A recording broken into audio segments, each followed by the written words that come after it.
At Quiting University, a group of guys stand in front of a woman named Fang Quanshui. One of them asks her to hurry up and answer. Another asks her what a young pretty lady like her has to worry about. Yet another guy says that she's fantastic. Wufan tells her that he knows that she's confused, but she already stepped into the heart that he made out of 999 roses, which is so romantic. Fang looks around in confusion and asks them to wait for a moment. Wufan then pulls out a box with a ring and says that it's a crystal that he retrieved with his great efforts from the dungeons. He also mentions that it's worth 200,000. He had kept it so he could make it into a ring and give it to her. She cannot believe he went to the dungeons, as it is a place that mortals cannot go to. He then boasts by saying that no one besides him in the university would dare to retrieve anything from the dungeons. At that moment, Yin Yang Tian shows up to the scene. He walks by the girl to where the roses have been arranged on the floor. He adjusts a few flowers while saying that the curve isn't symmetrical and the flower should be facing the other way. The group of guys wonder who this kid is and what he's doing. However, Wufan doesn't notice this and keeps saying that Fang should understand his sincerity. By now, Tian is done with rearrangement and stands up, just as Wufan holds the ring in front of him and asks Fang to accept his love. Everyone's confused as to what Wufan is doing by proposing to Tian. Tian then asks the guy if the ring is for him. Startled, Wufan drops the ring box and asks Tian who the hell he is. So, Tian starts to tell him his name, but he is cut off by Wufan saying that he doesn't want his name as he's in the middle of something. He then looks behind Tian to see that Fan has disappeared. Wufan yells at his friends for not keeping an eye on her and letting her get away. They try to explain to him that Tian blocked their vision, so they couldn't see Fang. Tian then says to Wufan that he just got the flowers arranged perfectly and now he ruined them again by dropping the box on it. He also adds that it's such a mess, which is why the confession was not successful. Yangshan bends down to arrange them once again but is met with a punch from Wufan. He continues to punch him until he's on the ground. He says to Tian that he must have wanted to die if he came here and ruined his confession like that. Tian tries to explain that he just wanted to help, but he gets kicked in the face this time. The other guys yell at Wufan to beat Tian up. A while later, Tian lies on the floor beaten and battered and bruised. Wufan warns him that he would beat him to death if he ever saw him again. One guy says that's too much of a threat and the other says that Tian isn't moving, so maybe he actually did kill him. Wufan says that he doesn't care because the world has already changed and the law means nothing to him. Tian thinks that he's about to die. He can't even move his fingers and he feels so cold. But soon, all of a sudden, he does not feel any pain at all. He sees some bright lights and wonders if it is a hallucination. Suddenly, a window opens up and mentions that the system is loading and detecting vital signs. It also says that the results of the biological investigation show that this is a native species of Earth with no capabilities. Soon, the host is confirmed and Tian is asked if he would like to be healed with the options yes and no below it. Meanwhile, Fang has gathered two men to help her. She tells them all about what happened. She also mentions the fight and how Tian got beat up, so she asks them to hurry up. When they reach the place, there seems to be no one there. The guy asks her if she's sure this is the place as there's no one here. Fang tells him this is the place as the flowers and candles are still here. So the guard says that they probably left and also there's no bloodstains, so nothing much could have happened. He then tells Fang that they should go back now and that if anything actually happened they would hear about it tomorrow, while addressing her as ma'am. She says okay and tells them not to call her ma'am as she's a regular university student now. Tian is now in his bedroom, thinking about the window that he keeps seeing. He can't seem to be able to get rid of it. The system says there's a notification and asks him to check it. Instead, Tian gets under his bed to see if the window still appears, and it does. Even if he hides under the blanket, the window is still visible. Tian is frustrated at this point. He thinks how pop-ups online close, but this one won't. Even when he closes his eyes, he can see it all around him. The system continues to bombard him with the notification message until Tian yells at it, saying that he would look at the message and asks it to stop. The message informs him that he has restored his body and completed system matching. He then takes a look at his status and skills. Once he's done with this, the system lets him know that he can close the interface. Tian closes it with a sigh of relief and sinks into his bed, thinking that it finally disappeared. But now his head hurts. He wonders what this actually is. When he was beaten up, it was so clear that it couldn't have been his imagination. He had seen the window at the time too, so Tian wonders if that's what rescued him. Suddenly, the window opens up again and informs him that there's 3 notifications. In annoyance, he asks the system to open it. Then, without even looking, he closes them. His eyes hurt too and he doesn't even want to take a shower. All he wants to do is sleep. He then sees a small circular window with the number 1 written on it. He assumes it must be his imagination. He thinks that it would go away if he sleeps, so he goes to bed. He sleeps with the window hovering over him and a couple of hours pass. It's 2 a.m. and he opens his eyes to see that it's still there. He screams out in frustration. He doesn't understand why the screen won't close, so he decides to open the message and sees that he has been asked to complete one novice task. He is told by the system that he's currently in a state of low survival and his current level is 0. And his ability to withstand danger is also close to 0. So he is asked to level up immediately. Improving physical fitness would speed up the completion of tasks. Improvement of perception would help speed up leveling, and he would be granted rewards for completing novice tasks. Since he was young, Tian hated these kinds of reminders about incomplete tasks. And because messaging is too annoying, he doesn't have WeChat and also uninstalled QQ. But with this thing, he doesn't know where it came from or how to uninstall it. He then sees no other way out of this and decides to go ahead and complete the task. Weirdly enough, the moment he stands up, Tian can feel a strange power in his fists. All of a sudden, the power, angle and posture of the punch seem to have formed in his mind in an instant. But Yangshan doesn't care about upgrading even a bit, but he won't let that incomplete message keep showing up in front of his eyes. He vows to never allow it. By the time he is done, drops of sweat fall to the ground. He checks the window to see how he did and it shows that his left uppercut skill is at 10%. It also asks him if he would like to continue. Tian chooses to continue as he hates to leave things half done. If he can't complete a task, he wouldn't start it at all. And if he has already started it, he would follow through with it till the end. The next day at Chunzeng High School, Yi tells Tian that he scored 0 in the English test again.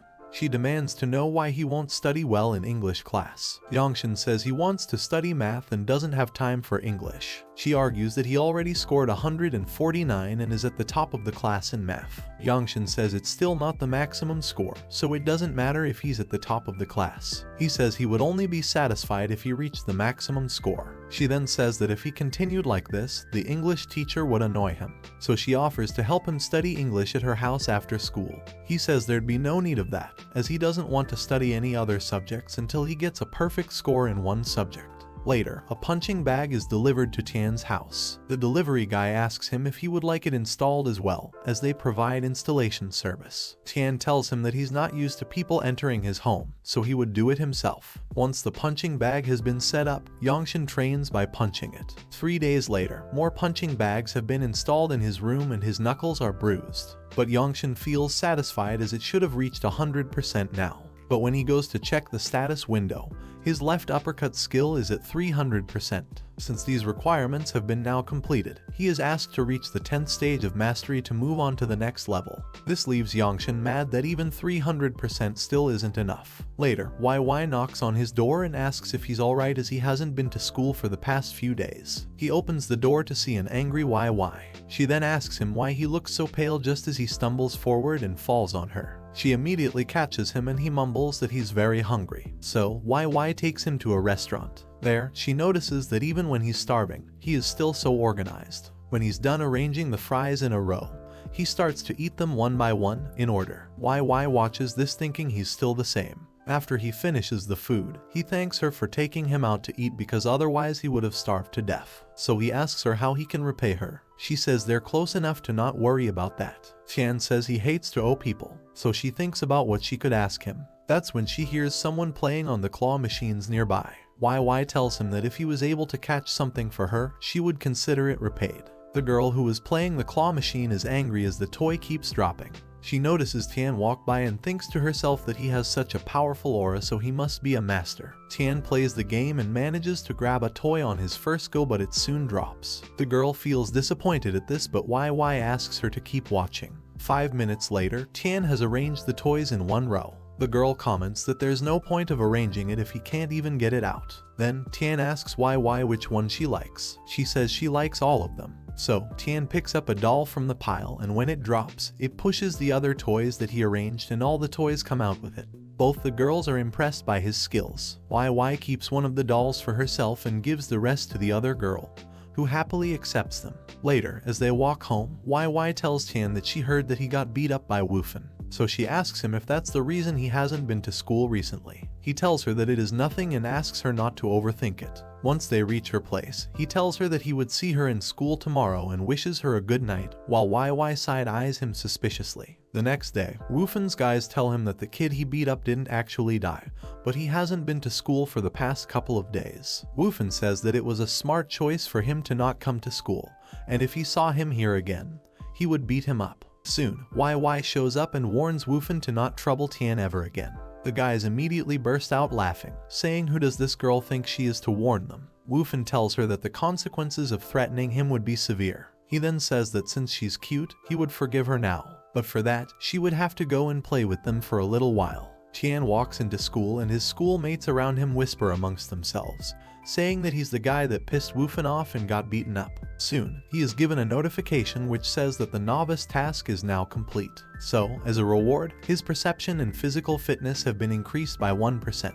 He also receives beginner gloves with an attack bonus of 5 as reward. At that moment, Woofin walks into the bathroom too. He tells Tian he's been thinking about him but didn't expect to see him here. Out of the corner of his eyes, Tian notices a doll in one of the guy's hands. He asks him where he got that doll from. So, Woofin says that he came here to discuss about the doll with him. That's when Tian realizes that it's YY's doll. Woofin then throws a punch at Tian, who dodges it by moving his head. He keeps dodging all of Woofin's punches and gets ready to fight back. He takes a fighting stance and Woofin gets angry that Tian wants to fight him, so he sends his guys to get him and kill him. But Tian hits Woofin right in the face with complete force, which causes him to fall back. He goes to hit the others too, saying how they could hurt YY. Soon, the other guys also end up on the floor and Tian says that YY better be alright. Woofin starts to say that Tian misunderstood the situation about YY, but he is unable to finish his sentence as he drops back to the floor in exhaustion. YY sits in class, thinking about how she could lose the doll. Another classmate asks her what happened and she replies that she lost a doll which was important. She continues to think where it could have gone as it was in her bag when she came to school. Another student enters the class and says to YY that someone is looking for her. She sees Tian and runs to him happily as he came looking for her. Outside the class, she asks him if he came here for something. He tells YY that he heard that she went to find Woofin, so he was worried about her. He sees that she's alright and says that's good. He then gives her the doll and tells her to not lose it so easily. YY beams with happiness as soon as she sees the doll. Tian tells her that if she loses it again, he wouldn't catch any more for her. She jokingly calls him a meanie. Tian says he would see her later and walks off. Tian has another notification which says that he has leveled up. His next task is to complete intermediate combat training. Tian is exasperated that there's more fighting involved. At the sports center's boxing gym, Tian trains hard. These combo attacks are a lot harder than the beginner move he was taught, but his left uppercut is already at 300% proficiency. If he kept training the right hook, then his combo punches would improve fast. Because he could assume things like this, his perception skill increases and so does his power. Tian notices that his strength has already been regained and his perception skill is increasing as well. And he's become so concerned about his stats lately, so he thinks that his OCD is increasing too. But no matter what that purpose is, he would rather die than not complete his progress. A few girls who are also in the gym notice Tian and talk about how he's been here all day and night for 3 days. One of them says that she likes guys who are so handsome and focused like him. Meanwhile, another guy, Kwaiting's strongest boxing champion, Senchi, who is also training, notices that Tian is getting all the attention and feels jealous. While Tian continues to punch the punching bag, Senchi catches it and says that his combo technique is off. He says he's trying too hard and that he would teach him how to box properly. Tian's beginner right hook is at 70%, so he tells Senchi to not waste his time as he wants to keep training. Senchi gets angry that Tian refused and says that he would give him what he deserves. In the piano room, Fang is playing a tune on the piano. Ben enters the room and tells her that they found something, while calling her his ma'am. She tells him not to call him that.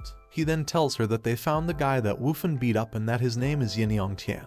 Fang is surprised and asks where he is. Back in the gym room, Senchi asks Tian if he thinks he's not enough to guide him. So, Senchi asks him to duel with him so he could see his true strength. Tian asks him if he wants to fight him and Senchi replies that he doesn't want to fight.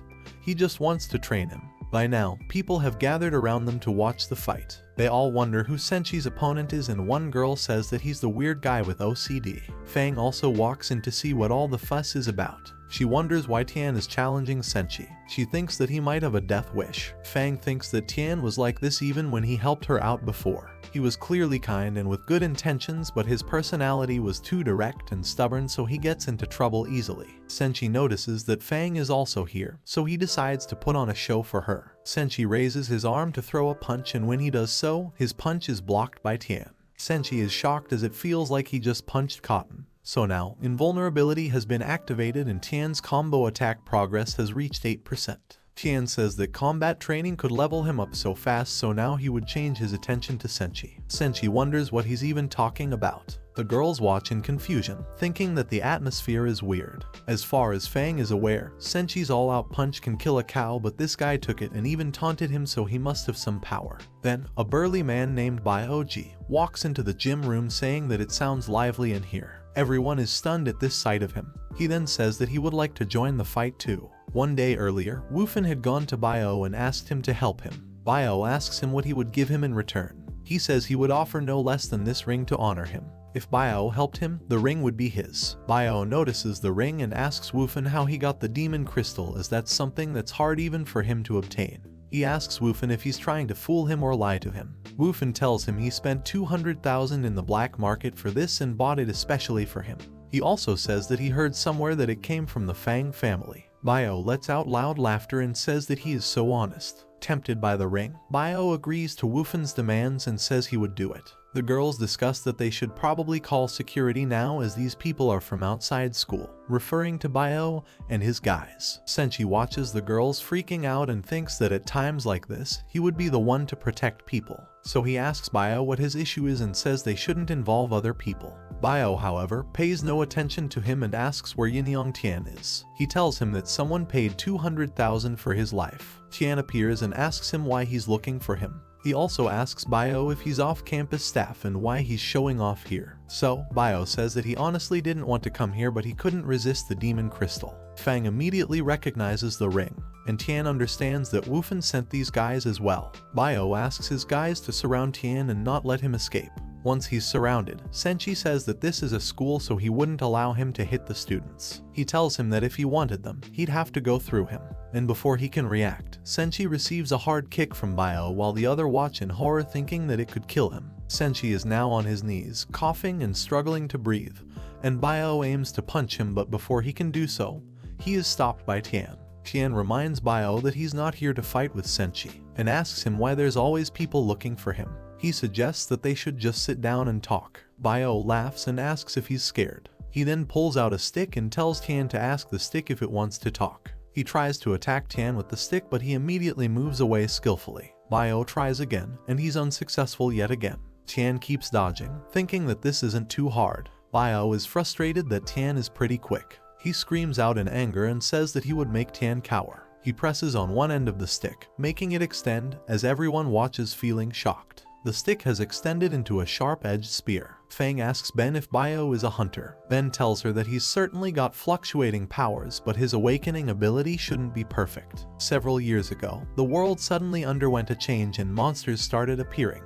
Some humans started to awaken superpowers and fought the monsters. They were called hunters. For most people, the ability can only be awakened once, and the level of ability is split into tiers such as S, A, B, C, D, E, and F. Among them, the S-tier hunter can become supreme rulers of mankind, able to surpass any other ruling classes. The world returned to the era of martial arts. Bio should have been a hunter. A wandering warlock had once told him that if he improves his foundation, he could surpass the boundaries of the hunter. But Bio was too weak and ended up here. But even then, the power of the awakening has given him the peak physique of a mortal and given him the ability to strengthen his weapons. Bio charges at Tian with the twisting dragon spear. Senshi is taken aback as he had heard of Bio's power, but he never expected this. He also thinks that's why he couldn't stand against him, so he wonders how Tian is able to. He then notices the spear getting closer to Tian and yells at him to run. Tian moves away from the path of the spear and hits it on its side, causing it to fall out of Bio's hands. Bio is shocked that he was able to pull this off, and Senshi wonders how he learned his technique. He lands another punch on Bio, and because of this, his intermediate combo attack is complete. After a few more punches to his jaw, Tian's intermediate combo technique reaches 200%. His perception and physical fitness also increase. Another combo attack from Tian sends Bio flying backwards. His intermediate combo technique reaches 300%. Tian then asks if there's anyone else who wants to fight him. Tian sneezes and rubs his nose, thinking he has been cursed. He notices that the bonus of the actual combat is huge. When he hit Bio with his attacks, his stats leveled right up to 300%.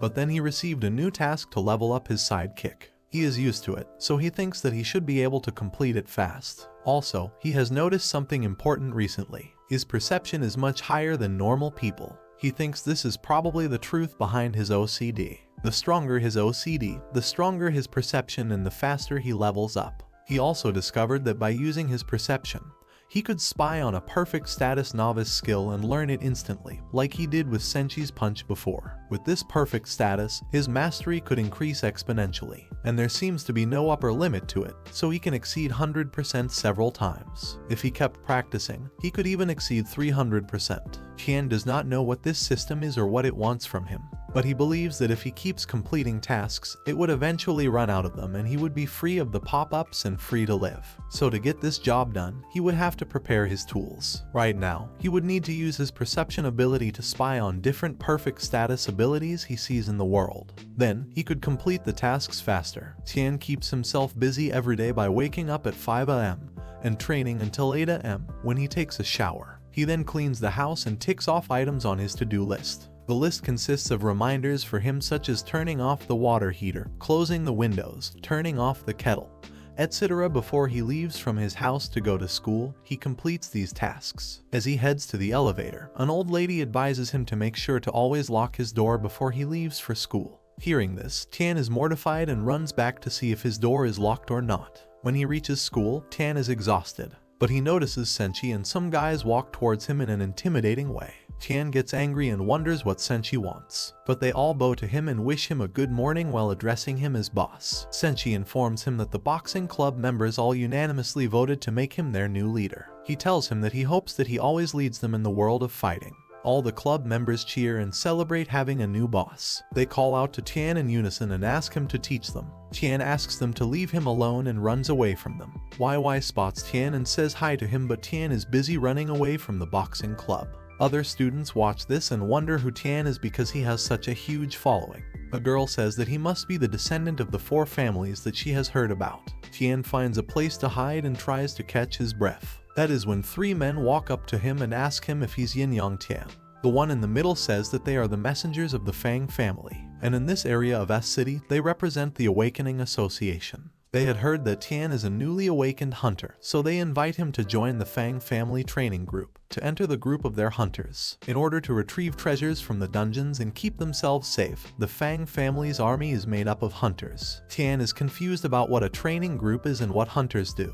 The man says that he knows Tian would have a lot of questions, so he says that, in this world, the line between ordinary people and hunters is like the line between heaven and earth. Since the change happened several decades ago, ordinary people have been living in a false world created by the government, thinking the world is peaceful and calm, just like Tian before he was awakened. But if he enters the ranks of the hunters, he would know that it's not true. Tian asks him what he would get in return for joining his training group. The man motions to the man beside him, who opens a box to reveal an array of color-coordinated throwing knives. Tian looks at it in admiration. The color is in a perfect gradient according to size and it looks incredible. This feels like OCD heaven to Tian. He grabs the box from the man saying that he does not use throwing knives, so the man asks him to give it back. When Tian does not reply, he asks him if he should take it as a yes. However, Tian says he would think about it and walks away with the box. Suddenly, he feels like he stepped into a strange energy. He is warned by the system that there are energy fluctuations around him, so he should prepare for combat. Feeling surprised, Tian wonders if there is an enemy nearby.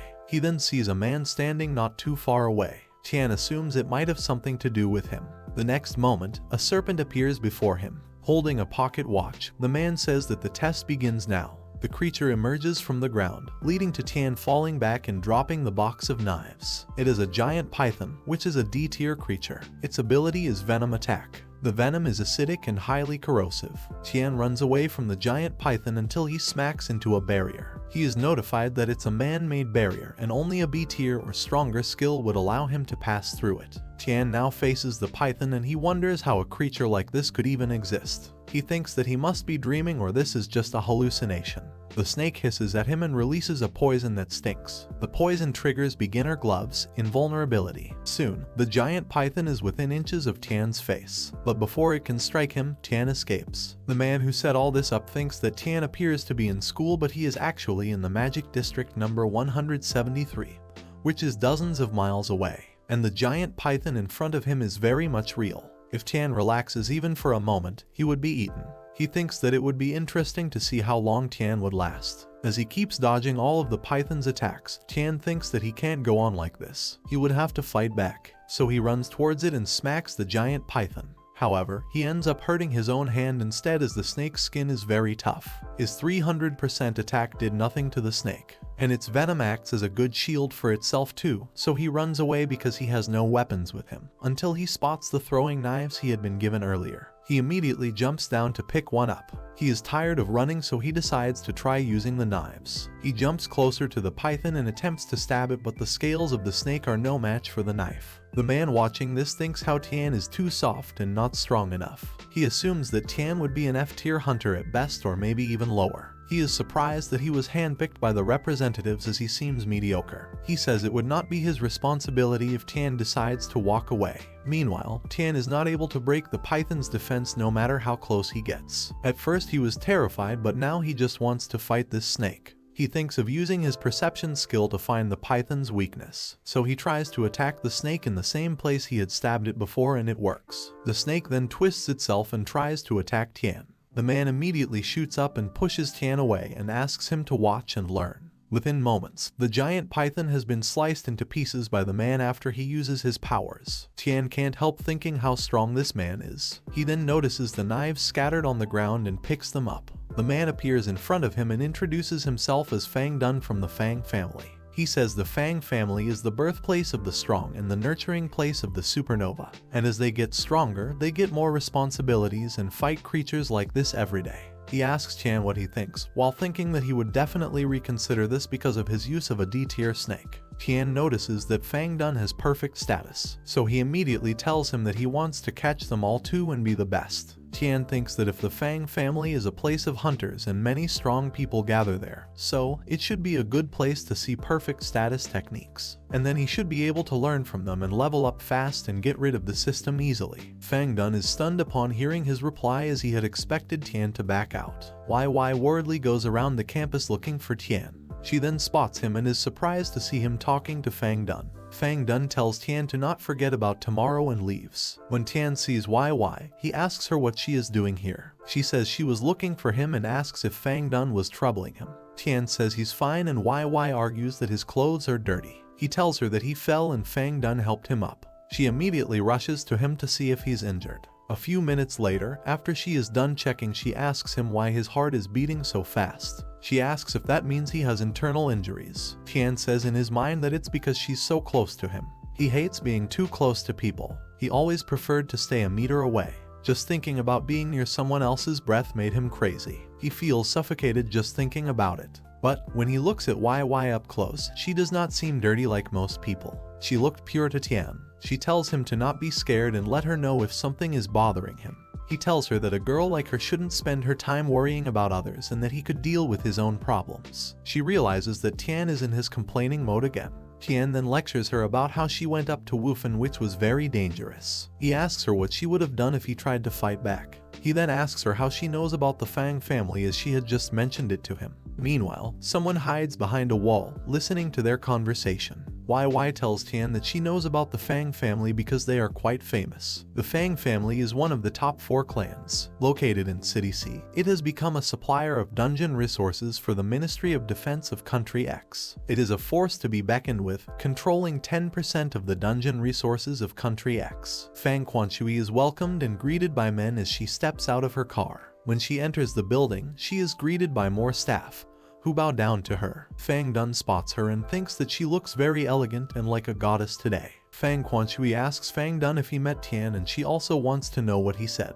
Fang Dun tells her that his power is mediocre and not worth her attention. He He says that if she wanted to meet someone interesting, he would introduce her to some of the newcomers who are pretty good. Fang Quanshui says that is not needed as she trusts his judgment. She then commands him to not let any of the newcomers be lazy and mentions that they should be trained carefully. Speaking to the newcomers, Fang Dun says that Fang Quanshui will treat them all equally, and that she is interested in each of them, so they must work hard. He then comments that their footsteps are not good enough, and that the way Fang Quanshui walks is much better compared to the newcomers who are so-called hunters. One guy thinks that he does not know what he's talking about and does not want to ask either, and another thinks that Fang Dun does not need to flatter her so much. As she walks away, Fang Dun tells them that Fang Quanshui is the embodiment of wisdom and beauty. At the exact same moment, she slips and almost falls down before a man catches her. She feels embarrassed, but Fang Dun says that she did this on purpose as she is afraid of being too perfect, which would put a distance between her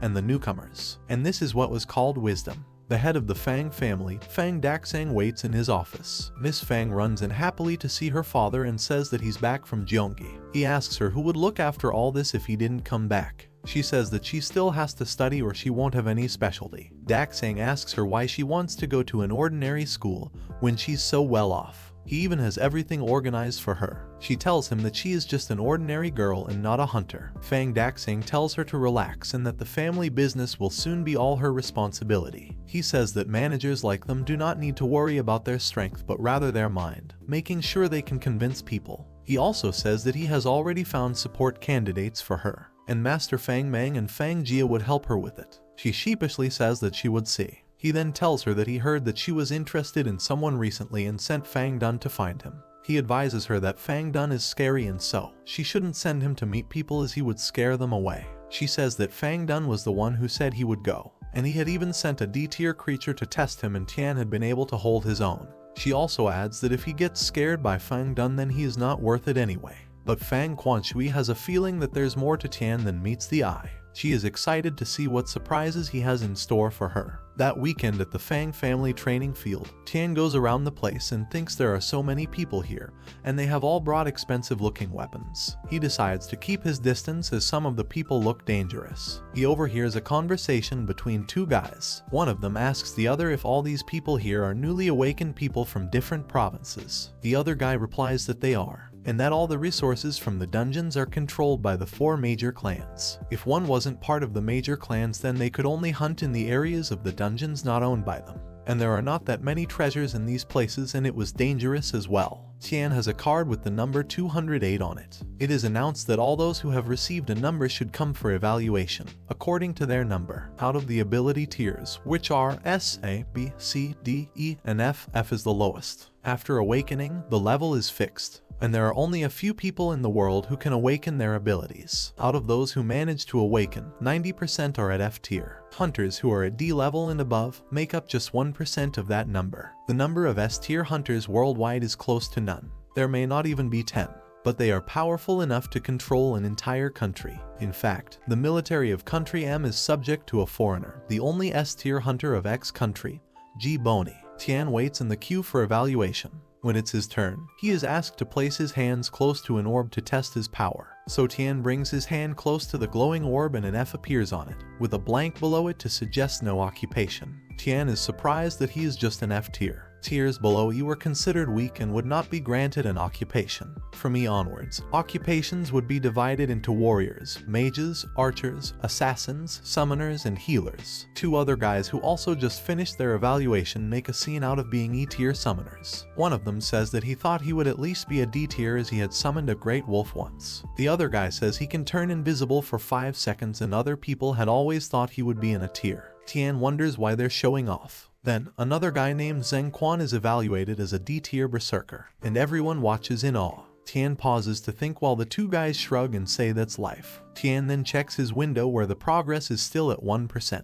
He wonders what level he would be if he leveled up completely. At the new recruits training center, the recruits are dressed in uniforms and have all become new recruits of the Fang family. A Fang elder tells them that he would be their instructor for various types of weapons. He talks about a legend where in ancient times, there was a unique martial arts that could bring out one's inner strength. He asks them to concentrate their inner force on their swords which would enable them to kill from miles away.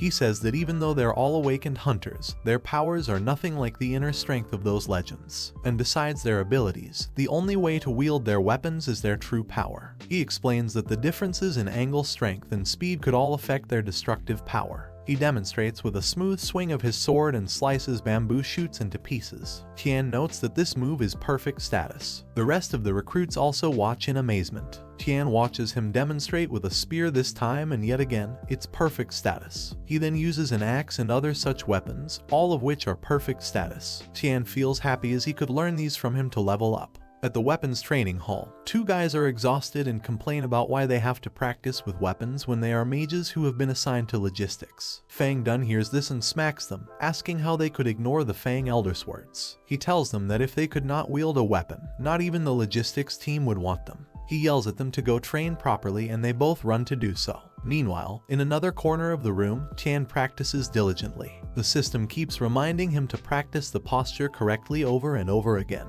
After a while of practicing, he raises the sword and whacks it to the ground. His short sword skill has been raised to 100% and he has leveled up. Tian feels satisfied and decides to practice with an axe next. Some recruits watch Tian practice long and hard. They say he's been practicing for several days without taking a break. By now, Tian's axe skill is raised to 100% as well. He has also managed to do the same with a halberd and a few other weapons. Next, he wants to practice a long sword, but the elder didn't show a perfect strike with it, so he would have to learn it by himself. So he might not be able to reach 100% by just training. He might need to actually fight to master it. 1 week later, Fang Dun tells them that, as it has been a whole week, each of them should have found a suitable weapon. He then asks them to take that specific weapon to the combat simulation hall. Everyone goes to the hall excited that they actually get to fight, except for Tian, who is still training. They say that Tian must be a coward, which is why he is staying here in the practice room.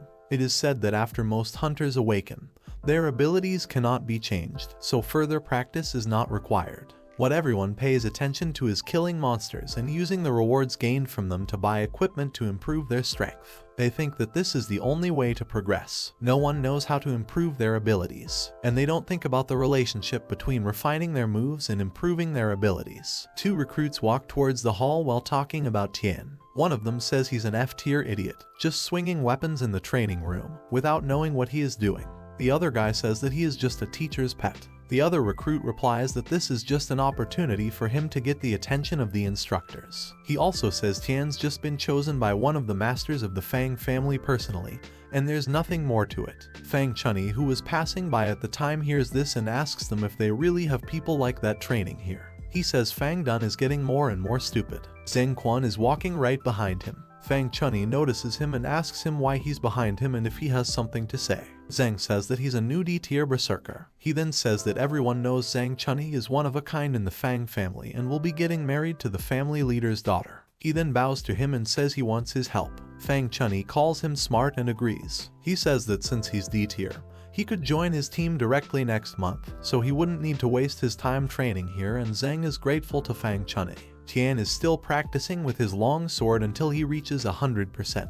When he's done training, he receives a special power called Inner Strength. This power would increase the user's attack and user's defense power. There is also a chance that a wielded weapon would use the user's willpower to deal huge damage to the target. Tian wonders if this inner strength is the same as the one the elder was talking about earlier. It is powerful and he is now proficient with weapons, so he decides to go try it out in combat. Tian soon reaches the portal to the combat zone. He thinks it looks pretty spectacular. As one of the recruits is about to enter the portal, he is stopped by the instructor and told that he can't enter. When asked why, he is told that the portal to the combat zone is only for those who are rank D and above, and since his rank is too low, he would not be allowed to go in. Other low-rank recruits argue that this is open to the public 24/7, so they should be allowed to use it, and that low rankers are still ability users. The instructor says that rules are rules and priority is given to those with high ability. He also tells them that if they want to complain, they should go look for the person in charge. Parties are at the bottom of the food chain and only the strong could survive. High rankers are able to enter higher level dungeons, gaining more valuable resources. In every party and guild, 90% of the loot is taken by the top attackers, while those of low ability could only act as support, staying at the back or being crushed like ants during a guild war. The instructor asks the recruits if they really thought the Fang family is like a safe haven.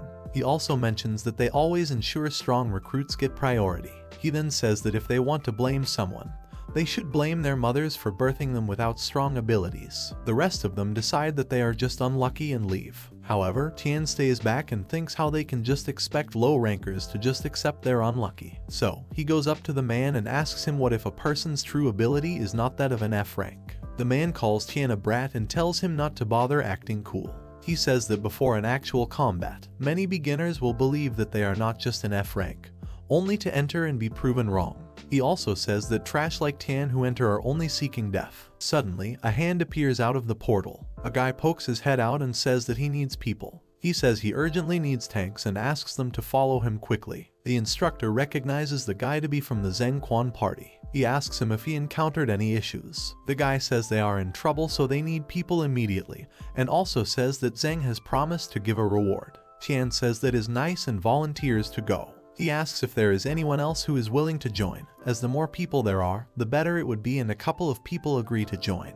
The portal leads to an underground city with netherworld demons, and the difficulty level is a simulating D rank. The recruits are battling a D rank demon boss. It seems insanely powerful for being just a D rank.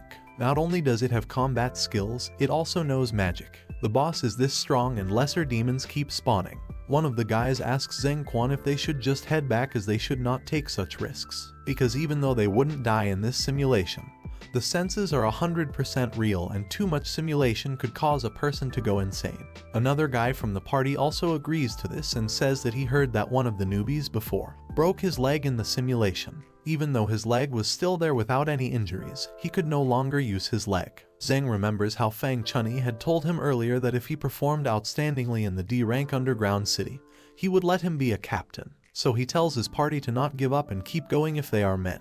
The demon boss roars and thrashes its weapon to the ground. When it heads towards Zheng, he holds up his sword in order to block its attack, but it is too heavy and he is not able to keep her at bay for too long. He yells at his party and asks where the guy who went to the portal for help is. Tian and the other guys enter through the portal along with the guy who came to them for help. Tian notices that the combat practice underground city has an intense and imposing atmosphere. One of the guys says he is scared to be in a place with such an atmosphere. Another guy comforts him by saying that he would be safe with him. The guy asks the new party members to hurry up as Zheng can't wait any longer. Meanwhile, Zheng and his sword are flung across just as Tian and the others arrive. Zheng is incredibly happy to see them and asks them to quickly join the battle. Zheng then notices Tian and remembers him as the F-rank bookworm who only knows how to practice with weapons. He wonders what the use of calling him here is. The guy who brought them here tells Zheng that many people did not dare to enter after hearing that even Zheng Quan was facing issues, and these three were the only ones who were willing to enter. Picking up his sword, Zheng says they would use what they have.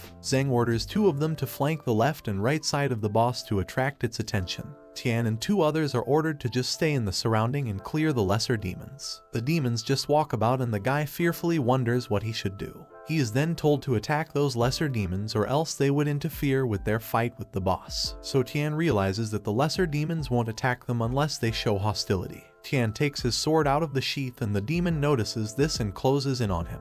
The demon is an underworld soldier and its attack defense is to weaken its target's defense. The level is not easy for beginners to handle, but Tian sees it as the perfect time to test out his new sword style that he just practiced called Single Perfect Strike. The terror the demon inflicts on him is on a completely different level compared to the D-rank Python from the other day. He tells himself that it is just a basic demon and nothing more. He runs towards it and attacks while nailing his Single Perfect Strike. The demon's health is low. This is his first time using it in a battle after vigorous practice, and he was almost able to kill it. With yet another strike, the demon is killed, as expected by Tian. Although he was only an F-rank ability user, the system's E-rank monsters are nothing to him.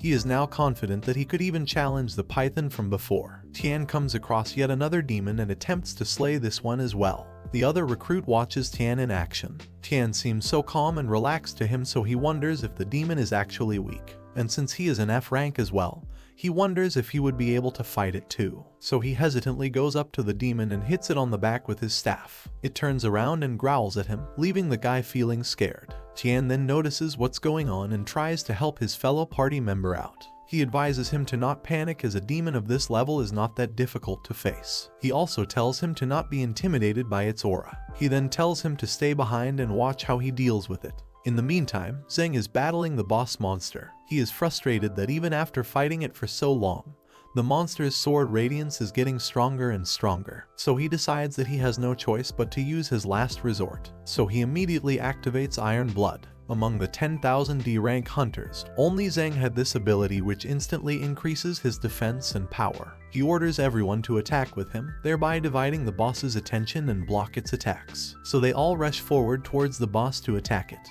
Tian continues to fight the lesser demons while the other recruit just watches. So he tells him to not just sit there and watch, and asks him what the point of coming here is if he is not going to do anything. But before he can answer Tian, the demon shows up next to him and the guy runs away, saying that he wants to go home. After strengthening, Zheng's attacks are indeed effective. The demon has not hit him once after that either, but his body seems to be moving slower and slower. He wonders if the slashes made by the boss's sword have a paralysis effect. The scared recruit continues to run, causing the other recruit to yell at him to come back as they are in the midst of a battle. Zheng still feels paralyzed in midair. He is not able to move Ithera, and the next moment, he disappears. While the party is surprised, one guy explains that in the underground dungeon, before receiving a lethal attack, one would be teleported out. So they collectively decide to run out as they would not be able to beat TH boss by themselves. When the first recruit exits the portal, he is surprised to see that Zheng is already there. He asks Zheng why he is out here as he had just seen him in the underground dungeon. Another recruit who also just exited asks him why he's questioning Zheng when it's all because of him. He then punches him and says that Zheng must have been distracted by him running away, or else he would have easily dodged the boss attacks. The guy apologizes and says that he was just scared and did not mean to run away. The whole group is out now and they are all yelling at the guy and accusing him of being the reason they could not finish the mission. Upon hearing all this, Zheng thinks that it has to be that guy's fault too, because it is impossible for him to lose. So they proceed to beat him up for interrupting their mission. Inside the underground dungeon, Tian has wiped out all of the lesser demons. He then looks for the boss and the rest of his party members. He notices that the boss still has some health left. Tian gets angry at his party members. He thinks that they should either not start the fight or finish it. He wants to destroy TH boss until there's nothing left. The system shows him the boss's attack style, which is that it weakens the target's defense and its sword slashes burn everything and cause a paralysis effect. Tian is glad that the system is not completely useless, as it just helped him perceive the boss's skill set. Tian prepares to attack the boss, but the strike is easily blocked. Tian notes that the boss has a high defense but a low attack. As long as he is careful not to get hit and paralyzed, he would be able to beat the boss. Tian also thinks that this would be an ideal time to completely master that ability, and raises his sword in order to attack the boss. Outside the combat simulation, Zheng is torturing the guy by beating him up. He says he would hit him until his anger is appeased. The other recruits watch this nervously. A girl says that if this continues, he'd be beaten to death. The guy next to her tells her not to say anything or she would get into trouble too. Others talk about how one person has not exited yet, referring to Tian. They wonder if the person was so afraid that they could not even run away. Although there were ability users in the crowd, not one of them dared to stop the bullies. This is the rule in the world of ability users. The strong are to be respected. Suddenly, someone yells at Zheng to stop what he's doing. Tian shows up and asks Zheng how, as a leader, he could blame others when the boss humiliated him. Tian then calls him a loser and tells him to blame no one but himself for being too weak. The other recruits around them think Tian has gone mad, as he is just an F tier trying to insult a D rank. Zheng becomes furious, drops the guy he was beating up and turns his attention towards Tian. He dares Tian to say what he called him again. Tian does not hesitate to say that he is weak again. Earlier in the underground dungeon, the boss's blade's aura had touched Tian, eliminating the protection of his gloves. His blade aura had a 10% paralysis effect, so he knows that he can't drag this out for too long. Tian would have to hit him with perfect timing accuracy, so he decides to make a perfect strike with his sword and is successful in doing so. The health of the boss demon decreases, which Tian is glad to see. He uses the perfect status with the halberd like the elder had taught him and manages to chop off the boss's arm.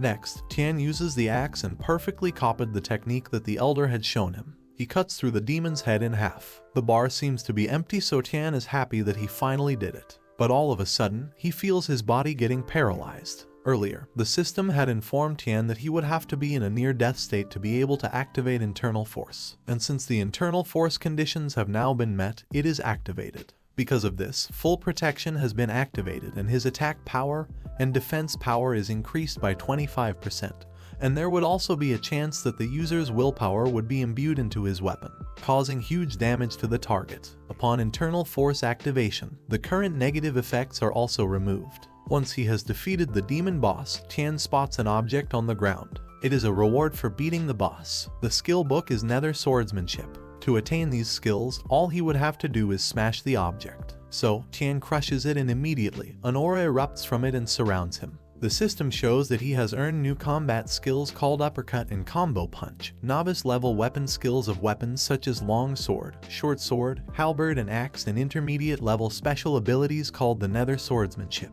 But the mastery level is only at 10%. Tian is disappointed as he thought that he would be granted full mastery, but it is only at 10%. He wonders if this is happening on purpose. Back outside the portal, Tian tells Zheng that if he could not beat a boss that someone weaker than him was able to beat, then it's clear that he is nothing but a weakling. Zheng angrily swears at Tian and rushes forward to punch him, but Tian dodges it. Zheng continues to attempt to hit Tian, but they are all dodged by Tian with ease. When Zheng tries again, Tian grabs his first and grips it hard. Zheng wonders how Tian is able to do this. He can't believe an F tier is so strong. Zheng shouts at Tian to stop being so arrogant. But before anything else can be said, Fang Quanshui's voice interrupts them. She walks in and asks who allowed them to fight in the training room. In the control room, a man watches the battle that took place between Tian and the Ghost General boss. He is completely taken aback by this. The other man in the room asks him what it is. He tries to play it off by saying that it is nothing and that he got bit by a mosquito. He thinks to himself about how an F tier could beat the Ghost General boss. He then wonders if his data is wrong. He then decides that he can't let anyone find out or else he would be in trouble. So he presses on restart. Fang Quanshui questions Zheng and Tian if they know what the consequences for fighting in the newcomer area are. The instructor who had earlier prevented students from entering the portal for their low ranks shows up and asks Fang Quanshui what she is doing here while addressing her as mistress. The recruits hear this and realize she must be the legendary only daughter of the Fang family. They also say that she is very pretty and out of their league. Fang Quanshui says that she can't believe they were fighting. She asks the instructor if he was even watching over them. As the instructor tries to come up with an explanation, she notices the newcomer that Zheng beat up earlier on the floor. She asks the instructor what happened to the student as he seems to be injured. The instructor blatantly lies to her that he is a weak newcomer and got injured while training in the dungeon. She asks Ben to go and monitor them. She also asks if there is a healer among the recruits. One recruit says that she is a healer and Fang Quanshui asks her to go help him. She then wonders how the guy received injuries in a combat simulation. She knows that the instructor is lying to her face, so she thinks that if she does not do anything about this, then she would not be worthy of being the daughter of the Fang family. The girl heals the injured newcomer, and Ben returns after a few minutes and whispers to Fang Quanshui about everything that had happened earlier as it was caught on tape. After hearing it, she says that is bold. Fang Quanshui announces that as one of the executive directors of the Fang family's Awakened People division, she has the responsibility to regulate the actions of hunters like Zheng Quan. She then says that she is shocked to hear that some people here are acting this way. She says that he should be ashamed of himself as no progress was made and he bullied the weak. She then tells the other recruits that they would not be alone when they enter the dungeon and have to completely rely on teamwork and cooperation. She tells them how they stood idly and did nothing when they saw their teammate was being bullied. She then says that if this was the kind of teammates they were, how could anyone trust them in the future? She then points to Zheng Quan and says that he was the one leading the bullying, which is not in line with the Fang family's beliefs, and because of this, he would be banned from training. Zheng Quan is shocked that he is being fired. The instructor tries to tell Fang Quanshui that Zheng is one of the top students among the newly awakened and if they got rid of him, they would be seriously harmed. To this, Fang replies that he would also be expelled from the Fang family and never be taken back. As the instructor is being dragged away, he says that the master had requested him to look after Zheng Quan. However, Fang Quanshui does not reply and simply flicks her hair. All the students admire Fang Quanshui and think that she is incredible and dignified and a true heir of the Fang family. She then mentions Tian's name and the recruits think that he might be getting expelled too. Tian also sweats with worry. Fang Quanshui walks closer to him and asks him if he remembers her when they met at school before. Tian still looks up at her in fear. Fang Quanshui also notices this and thinks that he is misunderstanding. So she asks him if he does not have anything to say to her. In her mind, she thinks that if Tian bowed down to her now, she'd have no choice but to forgive him as he had helped her before. Tian finally speaks and asks her why she has to dress like that. He says it's very ugly now that she's right in front of him. He also says that he is very uncomfortable. Fang Quanshui is beyond offended to hear this. She asks him if he is mad and if she isn't actually dressed properly. He tells her that the color is not symmetrical, so she yells at him again, and the men think that she is going to be mad all the time that she is with Tian from now. Suddenly, someone calls out Fang Quanshui's name. She and Tian turn around to see Fang Chunyi with Zheng Quan tagging behind him. He tells her that it was just a small fight and it is not worth firing people because of it. One of the students wonders who this man is as he just called Quanshui by her name. Another student tells her that that's Fang Chunyi, who is the adopted son of the family master and basically Fang Quanshui's brother. Fang Quanshui tells him that he doesn't understand yet as Zheng Quan was bullying others, and if he was not stopped, he would have killed someone. She then says that if they keep someone like this in their sect, there is bound to be trouble. Fang Chunyi tells her that she is the one that hasn't understood because he has allowed Zheng into his team, and if he kept teaching him from now, there would not be any trouble. He assures her that he would deal with it. When asked how he would deal with it, Fang Chunyi says that they should give the person that Zheng Quan bullied a chance to beat him up, which would make it fair. Zheng Quan also agrees to this and says he would endure it. However, the guy who was bullied says that it is fine and he does not wish to do it. In his mind, he thinks that if he did it, then Zheng would bully him again for it. Tian thinks that this whole thing is well thought out by Fang Chunyi, as no one would dare to hit Zheng, and this would not resolve anything. Fang Chunyi says that because the guy insisted that he didn't want to hit Zheng, this is resolved now.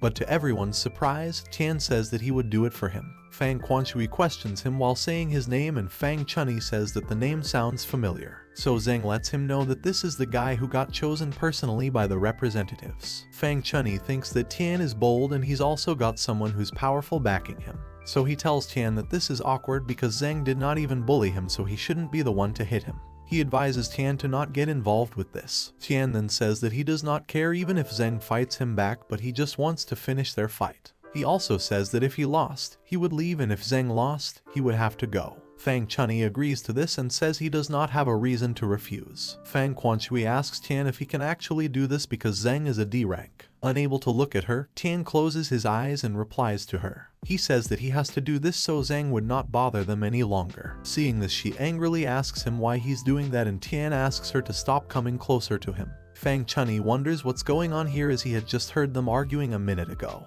And Quanshui wasn't normally like this, so he thinks that she might know him from somewhere. He also wonders if he's a relative of hers, but then decides that he can't be as he knows all her relatives. Before the fight begins, Fang Chunyi reminds Zheng Quan to hit Tian hard, and Zheng asks him not to worry about it as he is stronger than Tian.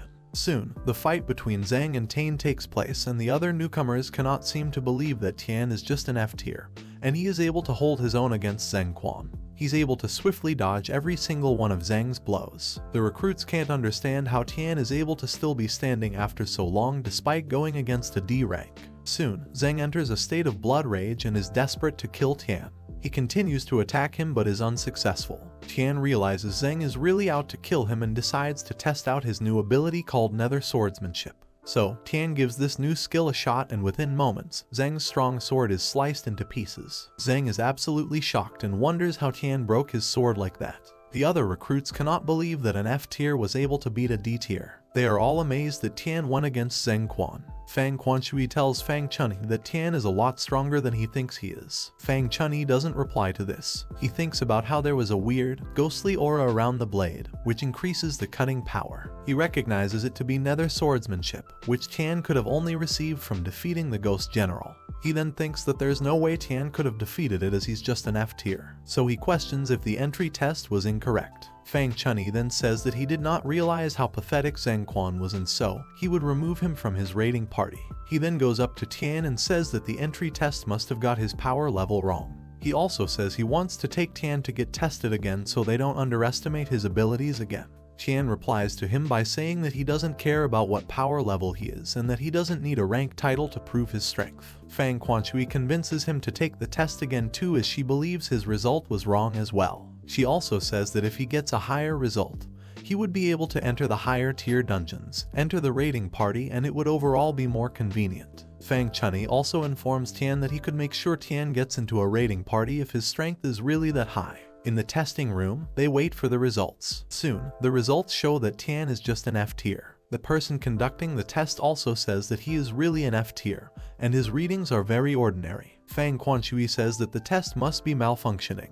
The woman tells her that they've used the best technology at their disposal for this and Tian is nothing but an F tier. Fang Chunni believes there's no way Tian could have beaten the D tier dungeon boss if he's just an F rank. So he wonders how he was able to receive the nether swordsmanship skill. Meanwhile, Tian assumes that maybe because his powers come from the system, the test was not able to detect it. Fang Chunni then assumes that Quanshui probably lowered the stats of the Ghost General so Tian could achieve the Ghost Sword ability. He angrily thinks that Tian is a threat. He then asks him if he wants to join the raiding party and go to the dungeon next week. Tian asks him what he means as he just went in today. Fang Chunni says to Tian that today was just a simulated test for newcomers to get some experience for the dungeon. He then says that he wants Tian to go into the dungeon for real because he knows that he is strong enough. Fang Quanshui tries to reason with Fang Chunni by saying that he is still just an F tier, and going into a dungeon for real is too dangerous. Chunni tells her to calm down and says that it would just be a routine E rank dungeon. He also adds that even though Tian is an F rank, he managed to beat Zhengquan who is a D rank, so an E tier dungeon should be easy for him. Fang Chunni asks Tian again if he would want to go in next week. Tian takes some time to think about it. Actual combat experience would help him to level up much faster. He could also upgrade his skills much faster in the dungeon and that might help him get rid of the system. So Tian says that he would join in. Fang Chunni walks up to Tian while saying that is excellent. He then puts on a glove and shakes Tian's hand and welcomes him to the Fang family's raiding party. He tells him he would see him next Friday, and then says that when he's in the dungeon, he might run into some issues, which he wouldn't be able to help with. In the dungeon, dark monsters appear. It appears to be connected to another world, which is constantly transporting monsters in. Awakened hunters discovered that they could kill the monsters to gain monster crystals. They contain a huge amount of power and thus, they became highly treasured. Over the last few decades, dungeons have appeared all over the world. When they showed up, all hell broke loose. Every so often, new dungeons will appear and old ones will die off. In order to maintain their control over a decent amount of dungeons, the 4 major families have assembled raiding parties made up of the most elite people to explore the dungeons. 1 week later, in front of the portal to the Fang family's E-tier dungeon, the Fang family raiding party 18 raiders wait for Tian to join them. One of them asks the others why the newbie is not here yet. He then says that if Tian is late, they would just leave him behind and go. Another person says that it was ordered by the Fang family manager so they would have to wait. That's when Fang Chunni walks in with Tian beside him. Chunni tells the raiding party that they are very eager and impatient. They immediately apologize to him and say that they did not mean to complain.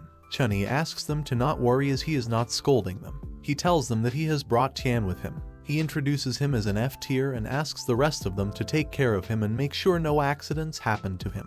The raiding party consists of C-tier hunter and team leader Liu Tian, D-tier hunter Lan Zimo, who is a healer, D-tier hunter Qin Kaifang and D-tier hunter Lin Wu. All of them wonder if the manager is messing with them as he has asked an F tier like Tian to join them. The 5 of them soon enter through the portal and reach the real dungeon and the battle begins. The E-tier dungeon is a worm tunnel and the task given to Tian by the system is to eliminate all the beasts. Tian hopes that the creatures in the worm tunnel don't look too weird. If they are asymmetrical, it would be too disgusting for him. Liu Tian tells him to stop looking around so much and informs him that when they cross the bridge, monsters would start to appear. Lan Zimo tells Tian to take care of himself as they would not always be able to protect him. They soon reach the edge of the tunnel. Liu Tian, the leader, tells everyone to get ready and Lan Zimo uses a defense boost to protect the 4 of them. The monsters come rushing out of the cave and the hunters charge forward. Tian wonders why she did not give him the defense boost. He then assumes that she may have forgotten to do so. She tells Tian to not hang around at the back because otherwise he would not get any reward. Tian does not care about the rewards and so, he also moves forward towards the monsters. The other 3 are already battling the monsters. Tian joins them and immediately slices one of the creatures. Liu Tian compliments him and asks him if he is not scared of being in a dungeon for the first time. Lan Zimo also watches Tian continue to slay creatures and thinks that even though Tian is an F tier, he won't go down easily. Soon, a monster gets close to Lan Zimo and she immediately activates Succubus Temptation, which enables her to control monsters for a short time and make them do whatever she wants. She then plans to give Tian a mishap. Tian has just stabbed a monster but is not able to pull the sword out. It seems stuck and Tian thinks that the sword must have been poorly made. Suddenly, a monster sets its eyes on Tian. Just as he pulls out the sword, the monster pounces on Tian, who moves away in time. Tian is confused and wonders what's going on with this particular monster because it coordinated its attack. Then the monster pounces at him while another one attempts to attack him from behind. Tian doesn't understand why they are all focusing on him. Meanwhile, the raiders watch this, thinking their job is done.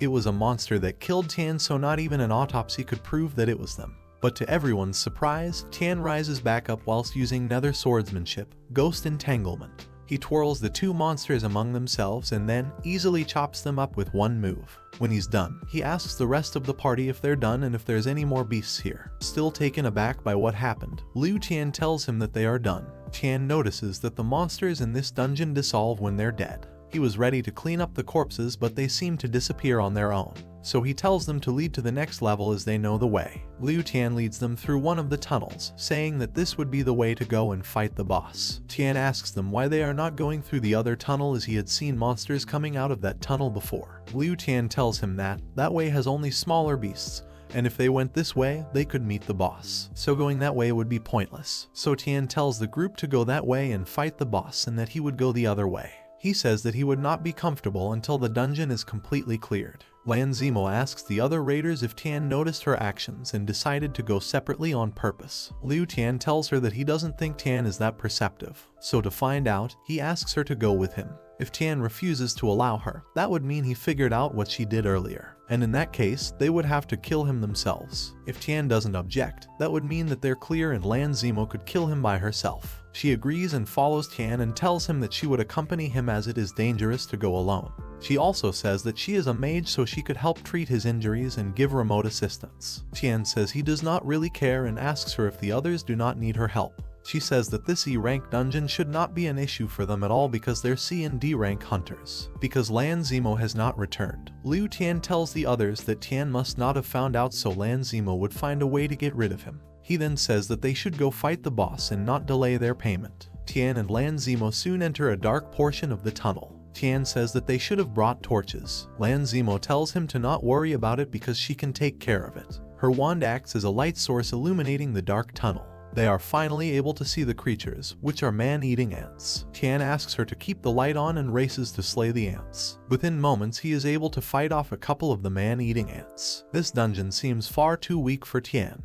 He thinks that it may be because he managed to fight a D-tier boss before. This task does not seem difficult at all. The man-eating ants fall victim to his swordsmanship one at a time, and soon, he is done defeating them all. However, the system shows that only 30% of the task has been completed. Lan Zimo watches this and thinks that this is too easy for Tian. She wants to find a way to turn off the light. Tian leads the way and Lan Zimo follows. Suddenly, he stops and shoves his arm inside the walls of the tunnel. Feeling puzzled, Lan Zimo asks him what he is doing. Tian says that since the creatures are big and small, he figured that there may be some hiding in the crevices. He asks her to help him while he looks, and she thinks about what a weirdo he is. Soon, more creatures have appeared and Tian once again manages to slay them all. After fighting off the ants for half an hour, Tian's task completion level is still at 60%. They reach the end of the tunnel and it's a dead end. Tian is surprised because he is not at 100% completion yet, but there are no more creatures here. Lan Zimo then says that this cliff is very high.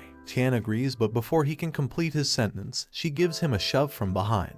As he falls down, Lan Zimo tells him to not blame her as Tian had upset her master. The pit that she pushed him into seems so deep, so Lan Zimo is sure that Tian won't be able to make it out of there. She is happy that she could get some good rewards for completing a task of this kind. However, in the pit, Tian hangs midway with the help of his sword, which is wedged in between a ridge. He can't believe that Fang Chunni had asked these people to kill him. He's also not able to see anything, so he thinks that he might have fallen down quite a bit. He tries to think of a way to get back up to the cliff, but then he sees a light glowing in the distance, so he decides to get to the bottom instead and check it out. So he pulls out the sword and allows himself to fall for a bit of a distance and then lodges his sword in between the rocks again. He can now clearly see that what he saw earlier was water, so he jumps down to the ground beside it. From the cave nearby, a swarm of E-tier ghostly moths fly out. These creatures release a toxic powder into the air which weakens their prey, then finishes them off with their razor-sharp mandibles. So Tian tells himself that he can't waste time with the ghostly moths. He uses inner strength and nether swordsmanship and swings his swords around at the moths. Almost immediately, the ghostly moths get sliced into tiny pieces and are defeated by Tian. The system then lets him know that the dungeon boss called Armored Insect has also been defeated by the other hunters, and therefore 99% of the task is now completed. Tian is surprised that even after beating the boss, the task completion level is at 99%. So he wonders if the hunters missed a few creatures due to their carelessness because he did not miss any down here. As the dungeon boss has been defeated, Liu Tian orders everyone to pack up the rewards and get going. Haifeng feels disappointed that the rewards are just a few demon crystals and shield materials. He says that they aren't even worth anything at this point and that E-tiers are a complete waste of time. Liu Tian asks him to not worry as Fang Chunyi would reward them well. Just as they exit out of their tunnel, Lan Zimo exits out of the other. Liu Tian asks her if she did it and she proudly says that she threw him off a cliff that's very deep. So he says that is great. He also tells her that she did a good job and lets her know that Fang Chunyi would give them rewards. Tian continues to explore the place and look for any beasts that he may have missed. But even after searching in all of the nooks and crannies, he is not able to find anything. So he sits down next to a bunch of rocks. He notices a shiny object among the rocks. So he takes apart the rocks one by one to reveal an altar of some sort. Tian can't help noticing how one of the corners is broken, so the symmetry is all wrong. He sees the broken pieces on the ground and tries to put them together. The altar seems to still have some cracks, but it looks better to him. He then notices that the tray is not placed in the center, so he moves it to the middle and then he is satisfied with how it looks. Immediately, he receives a message from the system that the secret dungeon conditions of restoring the altar have been met, and the hidden room can now be opened. Before Tian can comprehend what is going on, the water swirls into a whirlpool and reveals the opening of a secret tunnel. Thinking that the remaining 1% must be down there, he jumps down. There, he comes face to face with a D-tier catastrophic spider queen. This beast could attack with corrosive, use restraining webs, shoot venom, and its claws and mandibles are razor sharp. Tian is unfazed that there is a D-tier monster in an E-tier dungeon. The catastrophic spider queen jumps at him to attack, but her attacks are slow enough for Tian to dodge, so he is hopeful that he can beat it. Suddenly, she shoots her restraining webs at Tian. The web wraps itself around him and Tian is unable to escape. While he is restrained, she shoots venom at him. Soon, poison is detected in Tian's body by the system and the catastrophic spider queen gets closer to him while Tian thinks that this may be how he dies. Because of the neurotoxins, Tian is entering a semi-coma state, and the poisoning progress is at 51%. Tian opens his eyes and wonders how he's still alive. He looks up to see the catastrophic spider queen gathering other smaller spider creatures. Tian realizes that she wants to feed him to her children. The poisoning progress is soon at 62%. Tian reminisces about a conversation he once had with YY. She had told him that there would always be an antidote near the place where there is a poisonous substance. Tian had told her that is something one would only find in a novel and such things do not exist in reality. YY says that is not necessarily right and that living beings are connected by a symbiotic relationship. If something is poisonous, then the only thing that can live beside it must be something that has the ability to resist the poison. Otherwise, it would be impossible for it to stay alive. This had made sense to Tian, so Tian decides to take YY's word and tries to analyze and study his surroundings. He sees some quartz crystals which has no detoxifying effects, some soil with spider poison, centipede feces which consists of poisonous digestive centipede juice and moss containing spider poison. Feeling disappointed, Tian thinks that these things are really just stories. The poisoning progress is at 70% and he feels as if he is about to die. In the corner, he spots a plant species called Wuling Ginseng which has a detoxification ability, grows on rotten soil, and gets nutrients from the waste of the poisonous substances. Tian sees that this herb could be useful so he grabs a few leaves. When the leaves are in his hand, the poisoning progress completely stops. He thinks that this leaf's antitoxin must be a passive ability. He is informed by the system that once the leaf is crushed, it would slightly relieve the effect of poisoning. Seeing this, he throws it away as he wants to wait for it to be at 100%. He keeps waiting for it to fill up completely while thinking if he should take the leaves and crush them or not. Soon the poison progress is at 93%, and the spider queen calls out to her children and tells them to eat him. As they crawl closer to Tian, the poison level reaches 100%.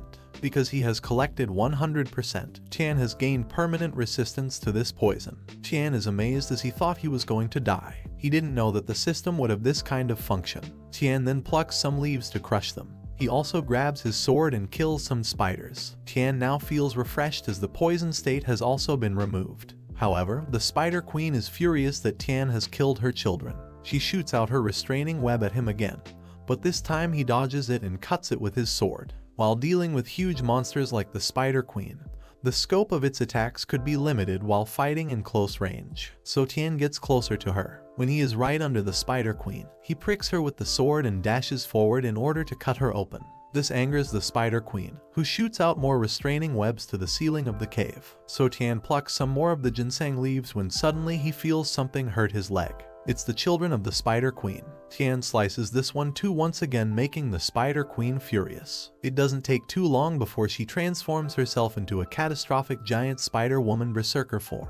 Tian is surprised but not scared. He jumps and runs in an attempt to dodge her web attacks. He notices that the attack pattern hasn't changed much. She also stays in a high place, so Tian tells her that won't stop him from hitting her. But his attacks bounce off of her. Tian is bewildered as this is his strongest skill. He is soon caught up in a maze of her webs, and after a couple more shoots, Tian finds himself trapped. He has absolutely no room to move. He realizes that the Spider Queen is really smart and this was its true intention. Tian is frustrated that he did not think of cutting the webs one by one. He thinks that he should have known that this was the Spider Queen's plan all along. Even if he cut them carelessly now, the originally inactive spider threads would be activated and the situation would become worse. The Spider Queen shoots out poison at Tian again. He crushes the leaves again, thinking that it might not work, but it gives him 30 seconds of poison immunity. Making use of this opportunity, Tian immediately shoots up towards the Spider Queen. She notices him and also shoots out her webs at him. Tian skillfully cuts right through the web and stabs her spinneret easily as it doesn't have any armor protecting it. He realizes that this is the Spider Queen's weak point and continues to stab her. Soon, the catastrophic Spider Queen explodes and falls apart. He waits and sees that there won't be another phase of transformation. The other smaller spiders crawl up to him and look at him as if they're begging for mercy. However, Tian says that he wouldn't have come searching for them if he didn't want to kill them all, which is what he does. Soon, Tian's mission to eliminate all the beasts in the underground city has been completed. For this, he receives a storage ring which he could use to store objects. The ring would shrink the objects and store them, which could then be pulled out whenever he needed them. His gloves are also upgraded into intermediate level gloves, and he could gain physical and poison defense once per day. Nether swordsmanship has also been leveled up after complete mastery has been reached at level 1. He also notices that his actual combat has boosted his stats a lot. His radar chart has grown a lot too. Soon the chart would be complete. For completing the underground city's hidden mission, Tian receives a jigsaw fragment. He picks it up and is puzzled that there is just one piece. The system informs him that if he collected all the other jigsaw pieces, he would be able to restore God's bone. Seeing this, Tian throws away the jigsaw piece because he does not want to go through the trouble of collecting them all, and just one piece would be of no use to him. But the piece automatically fixes itself onto the floating window. Tian tries to grab it out furiously, while thinking that this system is always making his life more difficult. The mysterious God's bone fragment appeared and energy fluctuations have appeared in all the portal around the world. The world's strongest people have all felt that something will happen. The 4 raiders show up at Fang Chunyi's office. He asks them how it went. He hopes that they haven't let people find out that there's something fishy about Tian's death. Lan Zimo tells him that they wouldn't dare to not finish a task that their manager has given them. She also tells him that she pushed Tian into a bottomless cliff, and as long as he cannot fly, he would be dead. And once the portal closes and his corpse is teleported out, it'll seem like he fell and there won't be any trace. Fang Chunyi says that this is a great achievement, for which they would be rewarded handsomely. He then grabs hold of Lan Zimo and asks her to tell him what she wants, and says that he would definitely grant that. She says she would not dare to make requests because anything that he gives her would be good. So Fang Chunyi tells her that she is very thoughtful. He also says that he would treat her well while grabbing her, leaving her feeling uncomfortable. He then asks them to hurry up and go settle their accounts at the appraisal hall, and that he would give them their rewards later on. He tells them to act miserable when they get there and not let anyone get suspicious of them. At the appraisal hall, they walk up to a counter and Liu Tian says that they're here to report their results. The woman behind the desk says that the mission statement said that this group was a 5-man team. So she asks them where the 5th member is. They immediately act like they're upset and dramatically say that even though he was an F tier and had great potential, they couldn't protect him and so he died. She says that's a disaster. However, in her mind, she thinks why they are acting like this because someone dies all the time in dungeons. After checking their rewards, their total is 239,675. Suddenly, a voice calls out to them and tells them to wait. It is none other than Tian, who shows up with his own bag of rewards. Lan Zimo and the others are stunned that Tian is still alive, so Tian asks her if it's because she told them that he died. She has nothing to say in return, so the woman at the desk asks him to bring out the resources he got. He takes out some crystals from the bag, and from his storage ring he pulls out more magic crystals. Although the crystals are not big, there are plenty of them, and the woman is surprised at the profit they earned, which amounts to 493,645. She says that even if this is divided between 5 people, each person would get almost as much profit as one can get from the C-tier underground city. At the Fang family meeting room, an assistant briefs Fang Daxang on everything that happened that day. He asks her to tell him about the income anomaly in the underground city that she mentioned. He asks her which underground city it is. She informs him that it was the insect cave, and according to the settlement staff down there, the income has almost doubled. Fang Chunny gets up immediately upon hearing the words insect cave. The girl explains that there's a guy named Yin Tian who single-handedly submitted almost 500,000 worth of magic crystals, and the total income has almost reached 1 million, which is 50% of the Fang family's share. Fang Quanshui gets up too after realizing that she's talking about Tian. Fang Daxang asks what happened to both of them and why they're making such a fuss. They both immediately say that it's nothing. The elder says that Tian is an F-tier hunter who joined them recently and that Fang Quanshui personally recruited him. Quanshui sweats nervously and doesn't know what to say. Fang Daxang says that this is rare for her to choose someone, so he asks her if she knows him since back then. She shyly says that he is a student in their school, and after she saw his strength, she told Fang Dun to pull him into their drill group. Fang Chunny angrily says that the Liu Tian squad that Tian joined is his subordinates group, and they had told him that Tian left the team without permission and didn't obey commands. He also says that Tian acts strange and does not seem like a good person. The elder speaks up for Tian by saying that Tian is very hard-working and has the best score in the weapon class that he taught. He also mentions that he actually likes him. He then says that as far as he can tell, Tian seems to be a person with integrity and not someone who would steal things. Fang Chunny stares at the elder in fury and thinks that it looks like he must be tired of living.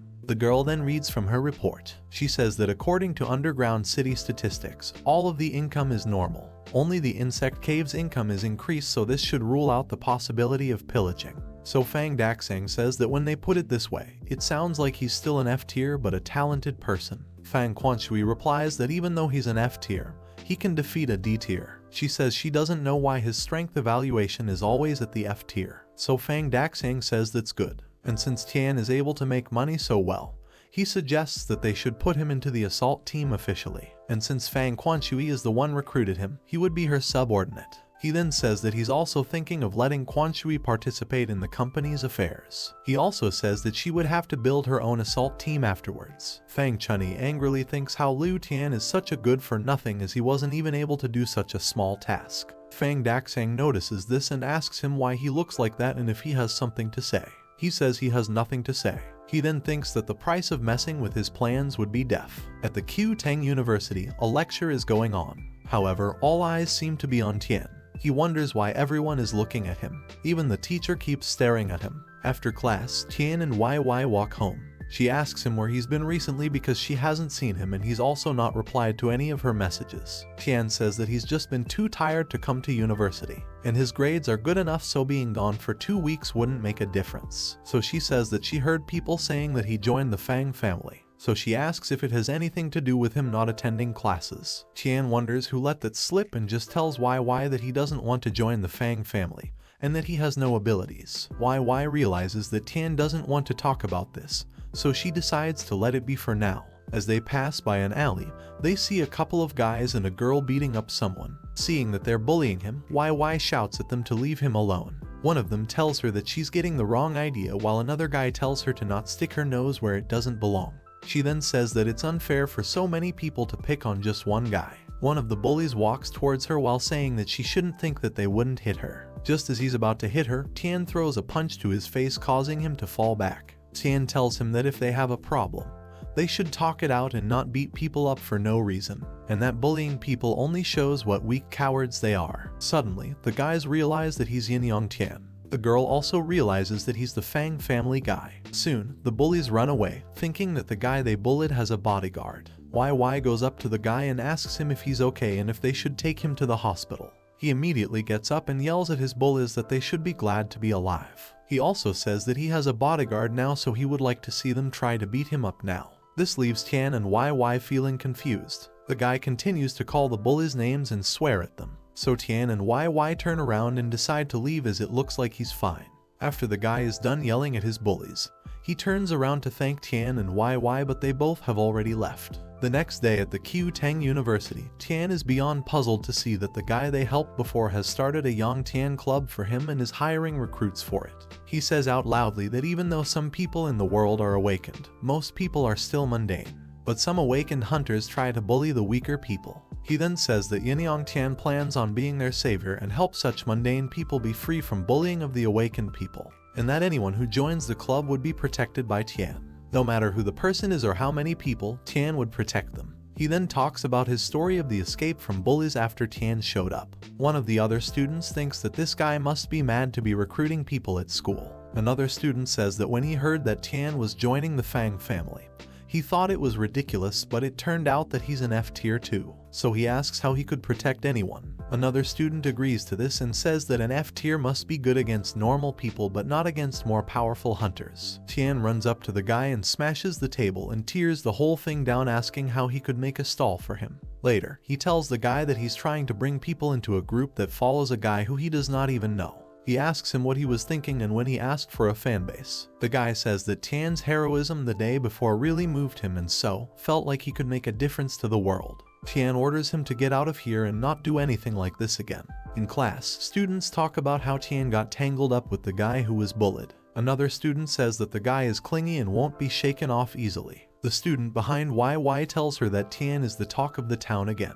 YY thinks about how she didn't think the club was that bad, but it turns out that Tian's actions can draw out the attention of Ronin with ulterior motives, so they would have to be careful. Since people began to awaken their abilities, those with powers have taken advantage over those without. Eventually, the government began to take control of those with these abilities and many were recruited into security forces. However, some still remain who try to take advantage of mundane people. Some evil people are even worse than them. They usually abide by the law by day, but in secret, they take pleasure in killing people. At some point, they organized and started calling themselves Ronin, and they are a great danger to society. In a small alley, two guys talk amongst themselves. One of them says that Q-Tang University has someone who's acting super bold by saying that he wants to set up a group to protect mundane people. The other guy says that the guy must be trying to declare war on them and should be taught a lesson. The guys then see a man walk by. One guy says that his suit looks expensive, so he must be rich, and the other guy says that they should get to work. Soon, the man asks them to let go of him.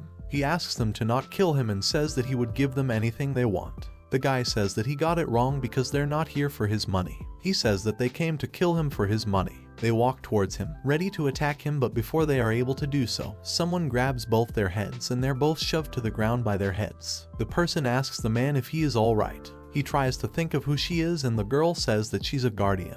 Guardians are those dedicated to protecting mundane people from hunters. She drops her card to the ground and underneath her hood is YY. Tian is at home, thinking about the guy who made the club for him. He cannot believe such people exist. He wonders how that guy could be like that. Tian's thoughts are soon interrupted by a notification on his phone. Picking it up, he sees that it's a message from the same guy, He Jisheng. In the message, he apologizes for his actions and says that he wants to make it up to him. He says that he had a pass to an unknown dungeon, so he invites Tian to come with him and says that all the spoils will be his. Tian has no idea how this guy got his number, but he texts him a no anyways. He Jisheng texts Tian back and says that he should make some time for him as their friends. However, Tian simply asks him to piss off. As the Fang Elder leaves the building to get to his car, someone creeps up behind him with a weapon. He senses this and turns around to see Fang Chunyi. He asks the elder how he could dare to protect Tian against his own orders and stabs him with a knife. Chunyi leaves a card next to him before fleeing. The team cleaning up the crime scene informs Fang Daxang that a card was found next to the corpse. Daxang is surprised to see that the Ronins killed someone in their own parking lot. Later, Tian goes up to Liu Tian and asks him which dungeon they would be going to today. Lan Zimo is angry that Tian is here and Liu Tian is mad that they lost their rewards because of Tian. So, he tells him that there's a C-tier raiding party that lacks some logistics, so he recommends Tian to go with them. Tian joins them and the group soon reaches the dungeon through the portal. The system presents Tian with a task of destroying all the monsters in the dungeon. The reward for this would be a physical recovery skill. Suddenly, a monster shows up and the mages attempt to bind it. Within minutes, the monster is set on fire and killed. The task completion is now at 20%. Tian is amazed that the monster didn't even get close to the mages. Tian is told that the first wave is done, so the logistics guys need to pick up all the spoils and the rest of them would go ahead. Yet another monster erupts from the ground, but that too is killed by the mages. The task completion level reaches 59%. As Tian picks up all the crystals, he watches them battle the C-tier boss called Chthonian. They raise their hands and chant and send sparks to the skies. This lands right on the boss monster and electrocutes it and kills it. Tian watches in awe, thinking that the power of magicians is amazing. One of the mages tells the others that they should go home and then they can go shopping later. As Tian walks towards them, he spots two blue spikes in the ground. When it moves, he sees that it is actually another monster. Tian tells the group that he would kill it. One of the guys tells him to not bother, as that tortoise's defense is very high, and even a B tier or a tier master wouldn't be able to break its defense. He also mentions that last time, the Fang family had hired an S tier hunter to come kill it, but the magic crystals it dropped was only worth about 20 yuan, so it wasn't even worth the time and effort. A girl says that since it has a high defense and no offense, it's fine to leave it. She tells him it's more like an NPC and asks him to not to bother it. However, Tian doesn't believe that the tortoise is that tough, so he tries to attack it, which is when he realizes how powerful the tortoise is, as his hands hurt a lot. So the guy tells Tian that they should head back, but Tian says he wants to give it another go and asks them to go ahead without him. The rest of the party leaves while thinking what an idiot Tian is. Tian swings his sword many times at the tortoise in hopes of injuring it, but it doesn't work. Since this has no effect on it, Tian decides to calm down and think about what to do. He tries to think back to all the perfect techniques he saw. Remembering the technique that the elder had taught him, Tian manages to land a perfect strike on the tortoise. This technique seems to work, so Tian feels happy that he figured out a way to do it. He continues to do this until the sun sets. At first, he had thought that he would only need about 10 perfect strikes, but right now, he's on the 98th perfect strike. He tells himself to not rush and remember the best strike. This strike makes the turtle croak, and Tian has finally managed to injure it. The 99th perfect strike injures it further, and the 100th and final perfect strike allows him to slice off the head of the tortoise. Now that his task to destroy all the monsters in the dungeon has been successfully completed, Tian receives a physical recovery skill, which would enable him to immediately restore his stamina once per day. And because he completed a streak of 100 perfect strikes, he receives an ability called as the Adjudicator, using which he could upgrade any move to the perfect state and help break the upper limit of any skill. After Tian gained the title of Adjudicator, his power has increased quite a lot. In the next few weeks, he successfully defeated several low-tier dungeons and became even stronger. Tian thinks that the Fang family dungeons are not challenging anymore, and because he's still not qualified to enter a high-tier dungeon, he has no choice but to text Zhisheng. He wonders what tier the dungeon that he mentioned is, so Tian texts him and asks him when they can go to the dungeon that he mentioned before. Zhisheng immediately replies that they could go tomorrow. Nowadays, dungeons are like mineral deposits. Most of them are monopolized by the government or large groups, but dungeons constantly appear, so it's impossible to completely monopolize them, causing unrated dungeons to appear frequently. This kind of dungeon would have unstable output, and that's why the Fang family and other large groups are reluctant to claim it. Although the government did control it, they're not really exploiting it. This is what is called as an unclaimed dungeon. Anyone can enter this kind of dungeon as long as they have the entry permit. A lot of scattered cultivators that don't belong in the big family's drill group go to these dungeons to train. When Tian reaches the place, he meets Zhisheng, who greets him and introduces Tian to Sidu by saying that he is from the Fang family. He then introduces Sidu Yanyu to Tian and says that he swiped through a lot of huge unclaimed dungeons in a half-year time, so he's a star among cultivators. Sidu yells at Tian and asks him why he didn't come earlier, and made him wait for half a day. Tian shouts back that the meeting time was 9 o'clock and he arrived here on time. He asks Sidu if he's trying to pick a fight with him. Zhisheng whispers to Tian that Sidu has a bad temper and no patience, and asks Tian to bear with him because they would need to cooperate in the dungeon and it wouldn't be good to start a fight here. He then asks Tian to wait there so he could go take care of the procedure for entering the dungeon. So he goes up to the guards and says that it's been a while since he saw them. Tian thinks how this guy was able to get the permit to the unclaimed dungeon all by himself, and so one shouldn't always judge a book by its cover. Zhisheng shows them the 2 permits. The guard tells him that he is pretty resourceful. but after a closer look, he sees that it's a low-tier permit while the dungeon's tier is a bit higher, so he says that this isn't enough. Jisheng slyly asks him to let them enter as they're not strangers. The guard disagrees and Jisheng asks if they were pleased with the method he recommended last time. He also says that he has a better one this time and they would be able to gain more money easily with this one. The guards can't refuse this offer and give him permission, and Jisheng calls out to the group. The task that Tian receives for this dungeon is to eliminate all monsters, and the mission reward is unknown. The group then notices a couple of goblins. Tian thinks that there's so many of them that it's going to be troublesome. Sidhu uses his fingers and creates sparks, which soon sends an explosion towards the goblins and wipes them all out, and 30% of the mission is complete. Jisheng and the others admire how strong Sidhu is. To Tian, judging from the range in which Sidhu attacked, it is similar to the flame performed by the C-tier assault team, or it might be stronger than that. Sidhu says they should move forward and leads the way. Soon, the group reaches a dark room. With just a snap of his fingers, Sidhu creates a light source that brightens up the place. A bunch of goblins with weapons are headed their way. Tian strikes them all and kills them in no time at all. The other party members cheer that they're very lucky this time because Tian is also strong. But Sidhu disapproves of Tian's technique and says that this floor is already old. Using slash skill could break the support pillar and the house might have broken down. Tian asks if he's trying to teach him how to do things. Jisheng tries to calm them down by reminding them that the main priority is to eliminate the goblins. As they continue to walk, Tian spots a crack in the wall, so he asks Sidhu to provide light for him as he wants to see if there are any monsters remaining in there. Sidhu says that if Tian wants to waste time, he should just go by himself, and that people like him would never be able to beat the boss. Jisheng thinks how one of them has an OCD and the other is a tyrannical maniac, so it's hard to make them work together. Sidhu tells Jisheng that he could go with Tian if he wanted to, but the other two guys decide that even though Tian is strong, he dawdles a lot, so following Sidhu would be the best option. When they face another huge goblin, all Sidhu does is a slight movement with his fingers, and that's enough to set the goblin on fire and causes it to come crashing to the ground. Sidhu walks away and the others inform him that the goblin is still moving. Sidhu just tells them to kill it if they want to and not waste his time. Jisheng is with Tian. Tian tells him to go if he wants to and asks him not to follow him. Jisheng says that he's the one who asked him to come to this dungeon, so he couldn't leave him alone. Tian comes across a goblin, which he immediately slays. Sidhu and the others reach a giant door and think that this must be the boss room.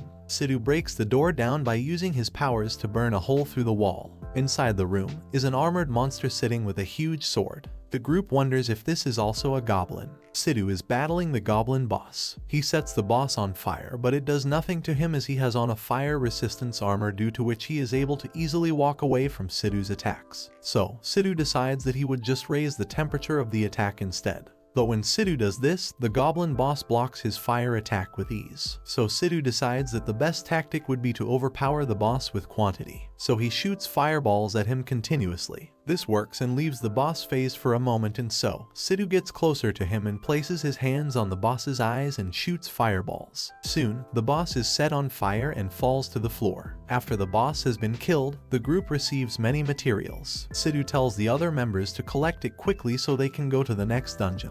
Later, when Tian meets up with them, Sidhu tells him that since he is so happy looking for scraps, he should go inside and take the leftover materials, which Sidhu would be glad to give him. Tian says nothing to this, and the rest of the group follows Sidhu to the next dungeon.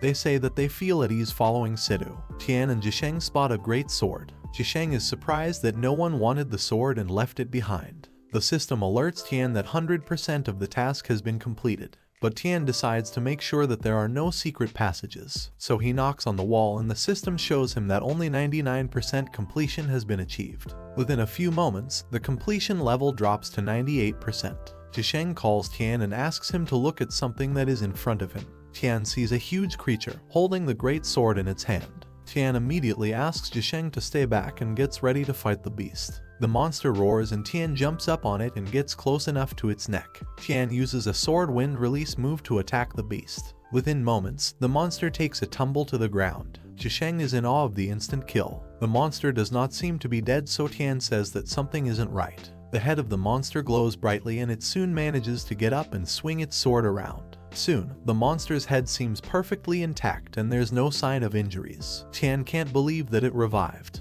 Then, the beast runs towards Tian in order to attack. Although the boss can revive, it is very fragile and has a low movement speed. After a while, Tian manages to easily slay him multiple times. However, the boss keeps resurrecting.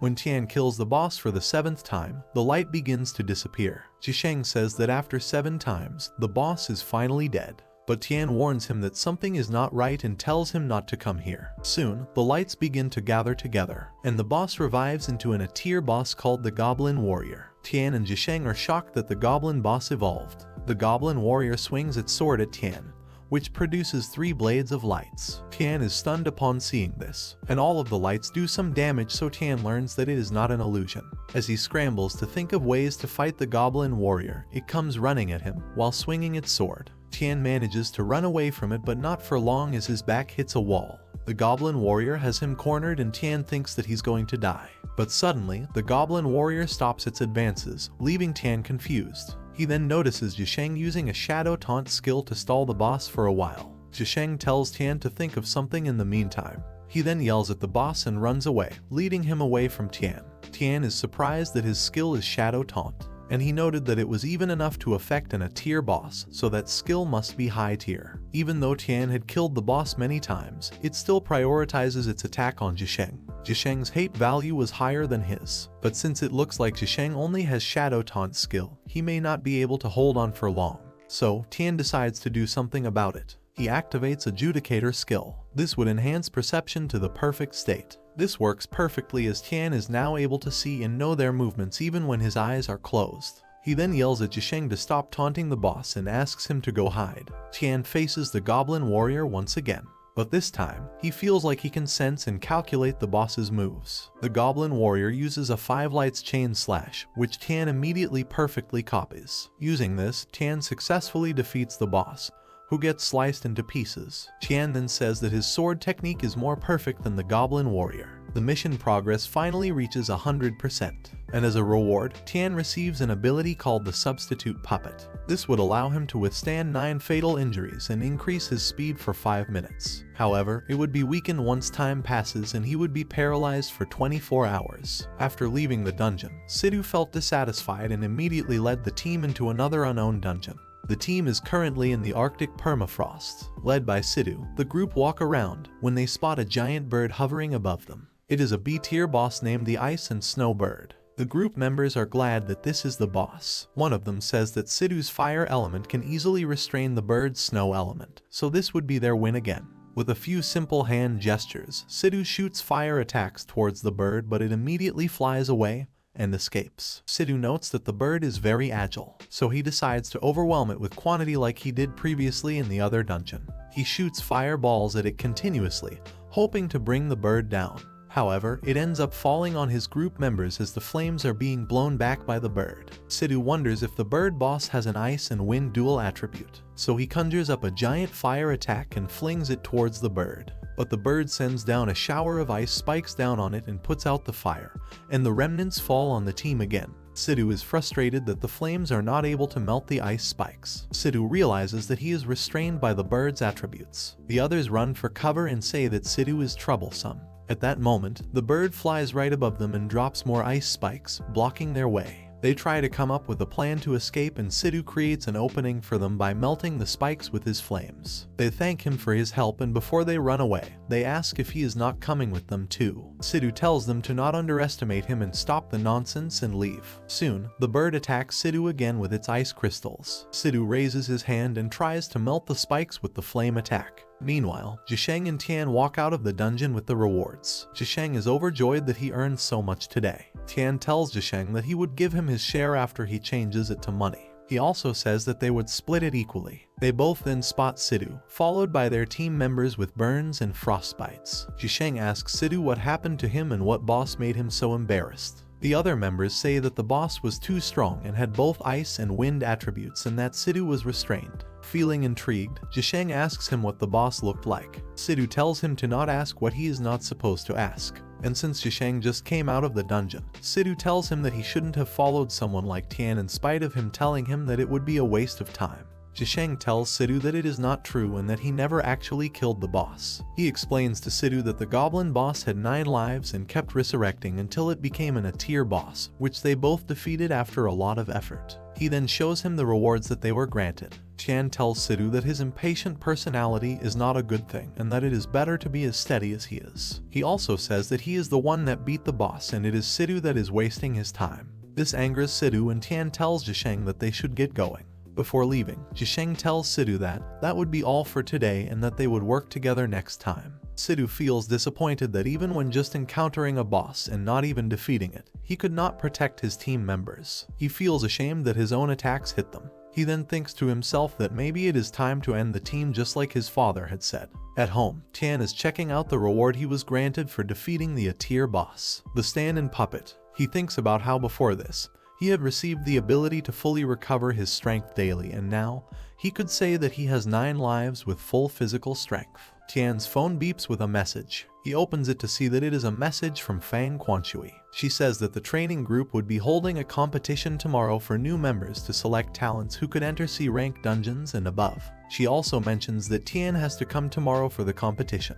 The next morning, at the arena of the Fang family, it is announced that the annual audition has started again, and that today would be the day where recruits would get to see whether they get the chance to enter high-tier dungeons or not. Fang Daxing sits on a throne with Fang Chunyi and Quan Shui beside him. The announcer then says that the group selection has ended and those who are in the top 8 will get a new spot. He also says that there are 112 applicants this year, so there would be many exciting performances to look forward to. Everyone in the crowd cheers out of excitement. Quan Shui asks Tian if he is confident enough. He replies by saying that he is not familiar with others as Chunyi watches them intently. 2 recruits have an intense fire and ice battle. Soon, it is Tian's turn to fight. His opponent is Yang Yang, who is a subordinate of Coach Fang Dun. The announcer says that one is a high-profile F-tier rookie, and the other was in 9th place during the previous year, so they would wait and see the result of the battle between them both. Yang Yang says to Tian that he was 1 place short of entering the advanced rating team last year as only 8 members would be chosen.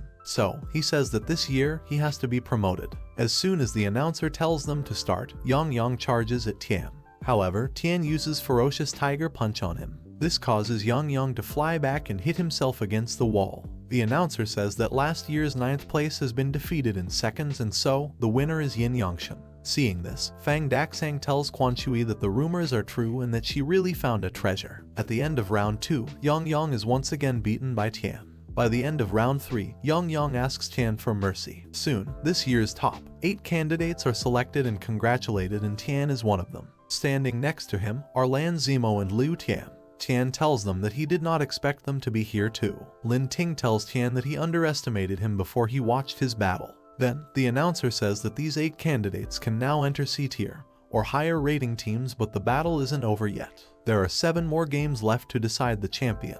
The champion would receive rare props that would be presented personally by the owner. Fang Daxing says that to spice up the fight, several special weapons and props would be offered. The players would be free to choose a weapon according to their own characteristics. He then says that he hopes that they would contribute to an exciting duel. So, a half-an-hour break is given for the players to pick their weapons. Fang Chunyi uses this time to instruct Liu Tian, Lan Zimo and Lin Ting to kill Tian no matter what weapon they use. He also says that he would arrange to get them the best weapons. Lan Zimo says that Tian is incredibly strong and this would be difficult to execute in public. Chunyi says that he has already made arrangements. Since Tian's favorite weapon is a long sword, Chunyi has already smeared weakening poisons on all of the sword handles provided. He then says to his team that after Tian touches it, the poison will begin to work and then they must wait for him to weaken and then pretend to kill him by mistake. So then, this would definitely prove that they are innocent. Lin Ting says that if Tian is strong enough, he would naturally meet him in the finals and then he would deal with him himself and not use methods like poisoning, which is easy to notice. Fang Chunyi says that the post-match autopsy is under him so no one would figure it out. He then asks Lin Ting if he is doubting him. Lin Ting replies that he would not dare to do such a thing.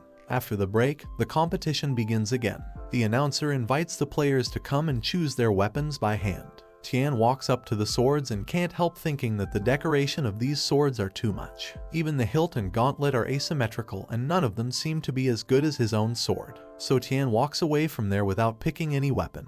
The announcer says that he is very confident to do so. Fang Daxian says that Tian has a lot of personality, and Fang Quanshui tells him that Tian has obsessive-compulsive disorder, and that maybe the weapons are not to his taste. Fang Chunyi is disappointed that Tian did not pick any weapon.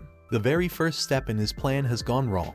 But then, he thinks that this does not matter because as an assassin, Lin Ting has stealth skills and it is easy for him to stab at close range. He thinks that even if Tian had managed to dodge his first attempt, the ending would still be the same. The first round of the duel begins and it is between Lan Zimo and Tian. She is worried that Tian is using his own sword. The host announces that the battle has begun, but Lan Zimo immediately raises her hand and says that she abstains. The host is surprised to hear this, so she says that she has made it to the top 8, so she has qualified for the admission to the high-tier dungeons, so there would be no need to battle anymore. The other recruits get angry after hearing this and protest that she should go away and not take up a spot if she does not want to battle. Fang Chunyi thinks what a coward Lan Zimo is, so Tian wins the first round and the second round begins. It takes place between Lin Ting and He Yuan. Lin Ting wins the battle. A few more rounds later, the finals take place. This is between Lin Ting and Tian. The host says that this is going to be a fierce battle which leads to cheers and excitement from the crowd. Fang Daxian says that things have gotten interesting as Tian is from Quanshui and Lin Ting is from Chunyi,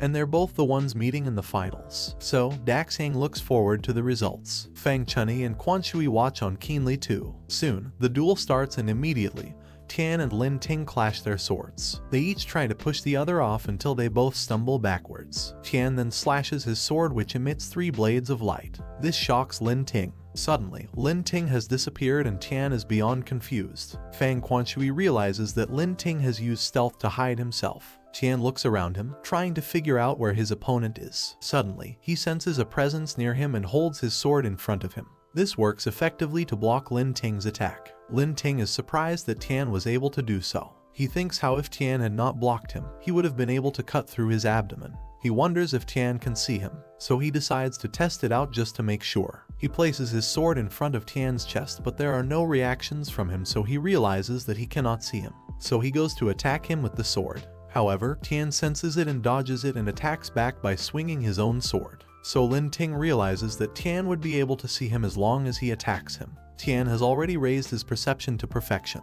but Lin Ting adds more speed to throw off Tian. Tian is unable to keep up with Lin Ting's movements. Fang Chunyi watches this smugly and thinks that the first attack of the dagger has already cut him, and the more he moved, the quicker the dagger would take effect. Soon, Tian is marked with cuts and bruises and he still cannot keep up with the speed. Suddenly, he drops down to his knees. Lin Ting then reveals himself. He has stabbed Tian with his dagger. Fang Quanshui watches in horror and Lin Ting is announced as the winner. He says to Tian that it is fun to kill people. Now that Tian can see him, he grabs hold of his shirt and says that he caught him. He then throws a strong punch to his face and Lin Ting takes a tumble. Then, Tian uses the stand and puppet ability which would help him resist a fatal wound and instantly restore 15% of his HP.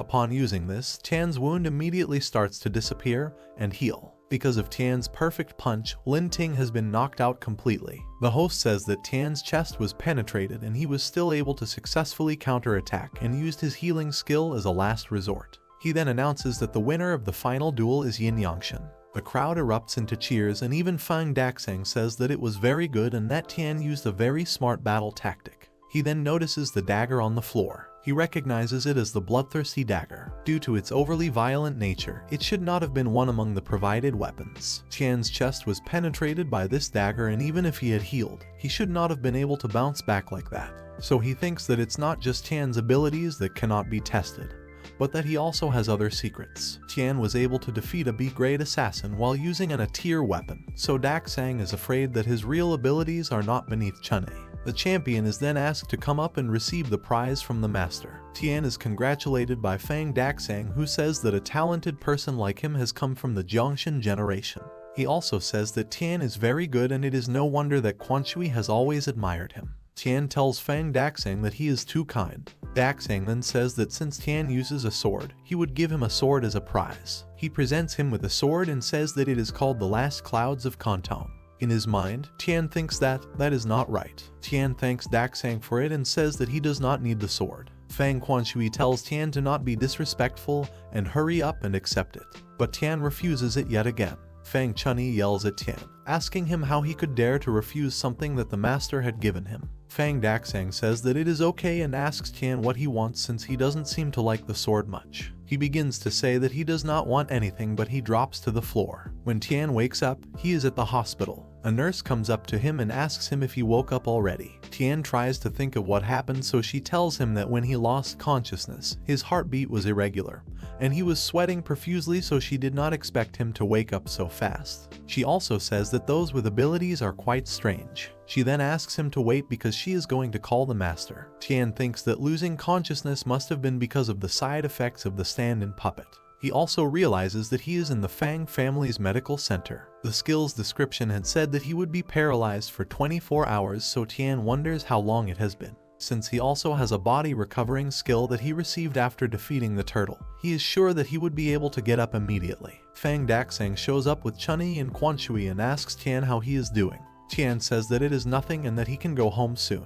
Daxang tells him that he is very healthy because even though he was stabbed by that dagger, he only had to rest for half a day. If it was anybody else, a mere touch from the dagger would make them require a month of rest. In his mind, Daxang thinks that winning Tian over would be worth it. He also tells Tian that he has a good feeling about him and his abilities, and that his willingness to follow Quan Shui is also fortunate. He then says to Tian that since he did not like the sword that he gave him, he could ask him for anything and it would be granted. He then says that he and Chunyi would leave as they have a lot of business to take care of and that Quan Shui would keep him company. But Chunyi just stands there and doesn't move. So Daxang asks him if he doesn't have things to do. Chunyi does not reply, so Daxang says that he would give him a task since he has nothing to do. He says that the dagger that Lin Ting used in the competition was not provided by them. And since he is his person, Daxang asks him to investigate it. Chunyi looks at him in anger while Tian thinks that Fang Chunyi was the one to give the dagger to Lin Ting. Fang Chunyi leaves the room angrily. He thinks how all these years he has been conscientiously helping the Fang family and the union and recruiting talent. Everyone in the family has heartfelt admiration towards him, so he thinks why Daxang is not pleased with him. Years ago, when Chunyi was a kid, Daxang had adopted him because the Fang family did not have a son. He raised Chunyi as an heir, so he wonders why he is aiding Quan Shui now. Chunyi had thought the family would be his sooner or later and Quan Shui would be his as well. Everything had changed ever since Tian had showed up. He thinks that the situation has changed, so he would need to contact his own family. At the Fang family villa, Fang Chunyi is sitting by himself with a drink. A voice asks him why he is contacting them. Fang Chunyi lets the person know that there is no security camera here, so he could come out as there is no reason to hide. A guy comes and sits beside him. He reminds Fang Chunyi that he had said that he would soon become the head of the Fang family, so he asks him how the progress is going. Fang Chunyi tells him that a problem has arisen because he thinks that Fang Daxang may be suspicious of him.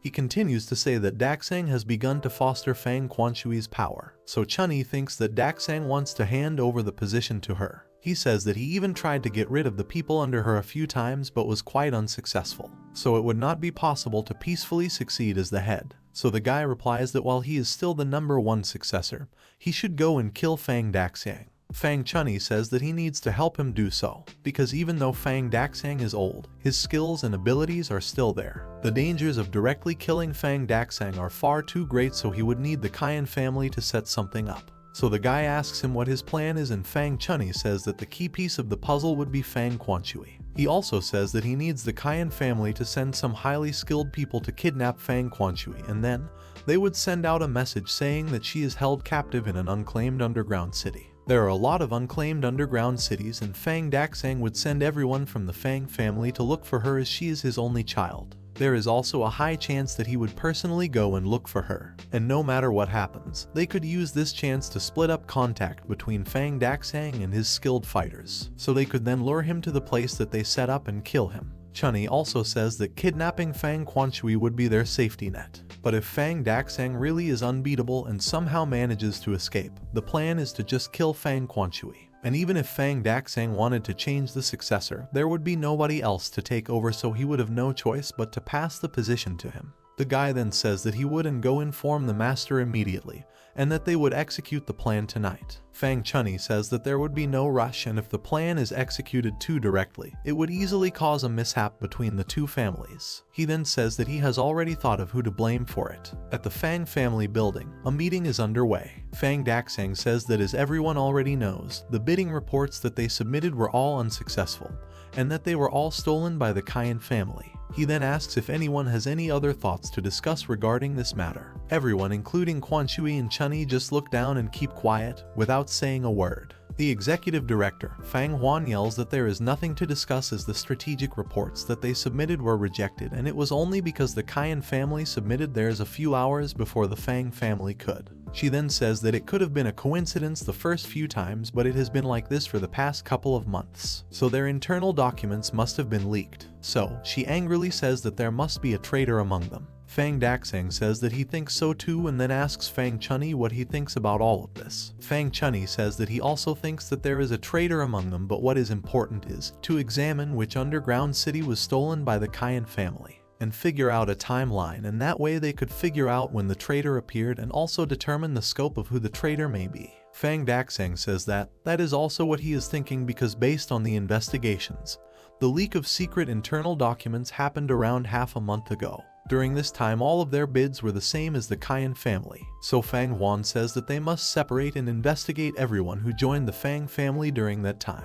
So, Fang Daxang asks Fang Quanshui if Tian had entered the family half a month ago. She says that he did, but he is only an F tier, so he does not have the authority to access those documents. She also mentions how these days he only comes to raid the underground cities on weekends, and then after the raid is finished, he would leave, so it is not possible. Fang Huan yells at Fang Quanshui to not shelter Tian just because Tian is under her. Fang Daxang orders them to stop the discussion and then says that this issue will be dealt with according to the rules, and Tian would not be excluded from it. So Fang Quanshui has no choice but to agree to it. Fang Daxang then instructs the members of the family to withdraw the training and mission qualifications of all the new people of the past 2 months, and then rule them out one by one.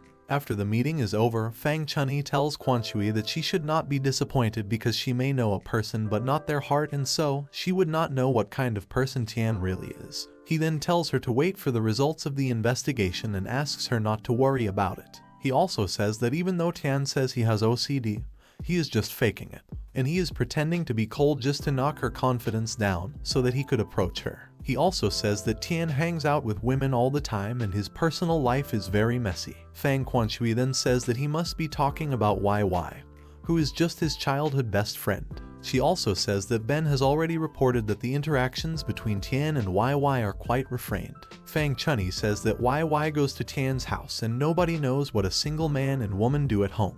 To this, Fang Quanshui tells Fang Chunyi that not everyone is like him. She says that she knows about the things that go on between him and the female hunters under him. She then advises him to be careful as Fang Daxang could easily handle his personal life matters. After saying this, she walks away. Quanshui goes straight to Tian's house and waits outside his door and nervously thinks that she actually came here. Fang Quanshui knocks on Tian's door and then asks herself what she is doing here. She then tries to tell herself that she just came here to inform him of the company's resolution in person and not to confirm anything. She then hears panting sounds from inside the house, so she puts her ear to the door and wonders what the noise is. After listening to the noises again, Fang Quanshui gets suspicious and thinks that maybe what Fang Chunyi said must be true. So she bangs on the door and asks Tian to open it immediately. But YY is the one that opens the door and Fang Quanshui is surprised to see her. Tian then walks towards the door, shirtless, and asks YY who is at the door. He then notices Fang Quanshui and asks her what she is doing here. Fang Quanshui cannot believe what she is seeing and neither can Ben. She then assumes that Fang Chunyi must be right as Tian has no clothes on right now. YY says that she does not know why they are here but still asks them both to come in. But before Fang Quanshui can even enter, Tian shouts at her to stop and take off her shoes first as they both just did a major cleanup. Fang Quanshui then says that she feels relieved that they both were just cleaning the floors, and Tian asks her what she means. After Ben and Fang Quanshui enter, Tian apologizes to them as this is just a single apartment and there are no extra stools, so if they have anything to say to him, they would have to talk while standing. Ben says that is rude and that Tian should at least let Fang Quanshui sit on his bed. Tian says that there is no way he could allow that because he had just cleaned the room. Ben begins to shout at him again, but Fang Quanshui stops him and says that it is okay as they won't be staying here for long. She then tells Tian that there is a rumor that the Fang family has a mole, and because of this, the family is investigating him, and so he would not be able to go to the group practice for now. YY gets mad after hearing this because all this time, she had been asking Tian if he has entered the Fang family and he had never been honest with her. Tian replies that he did not tell her because he thought that she would be worried.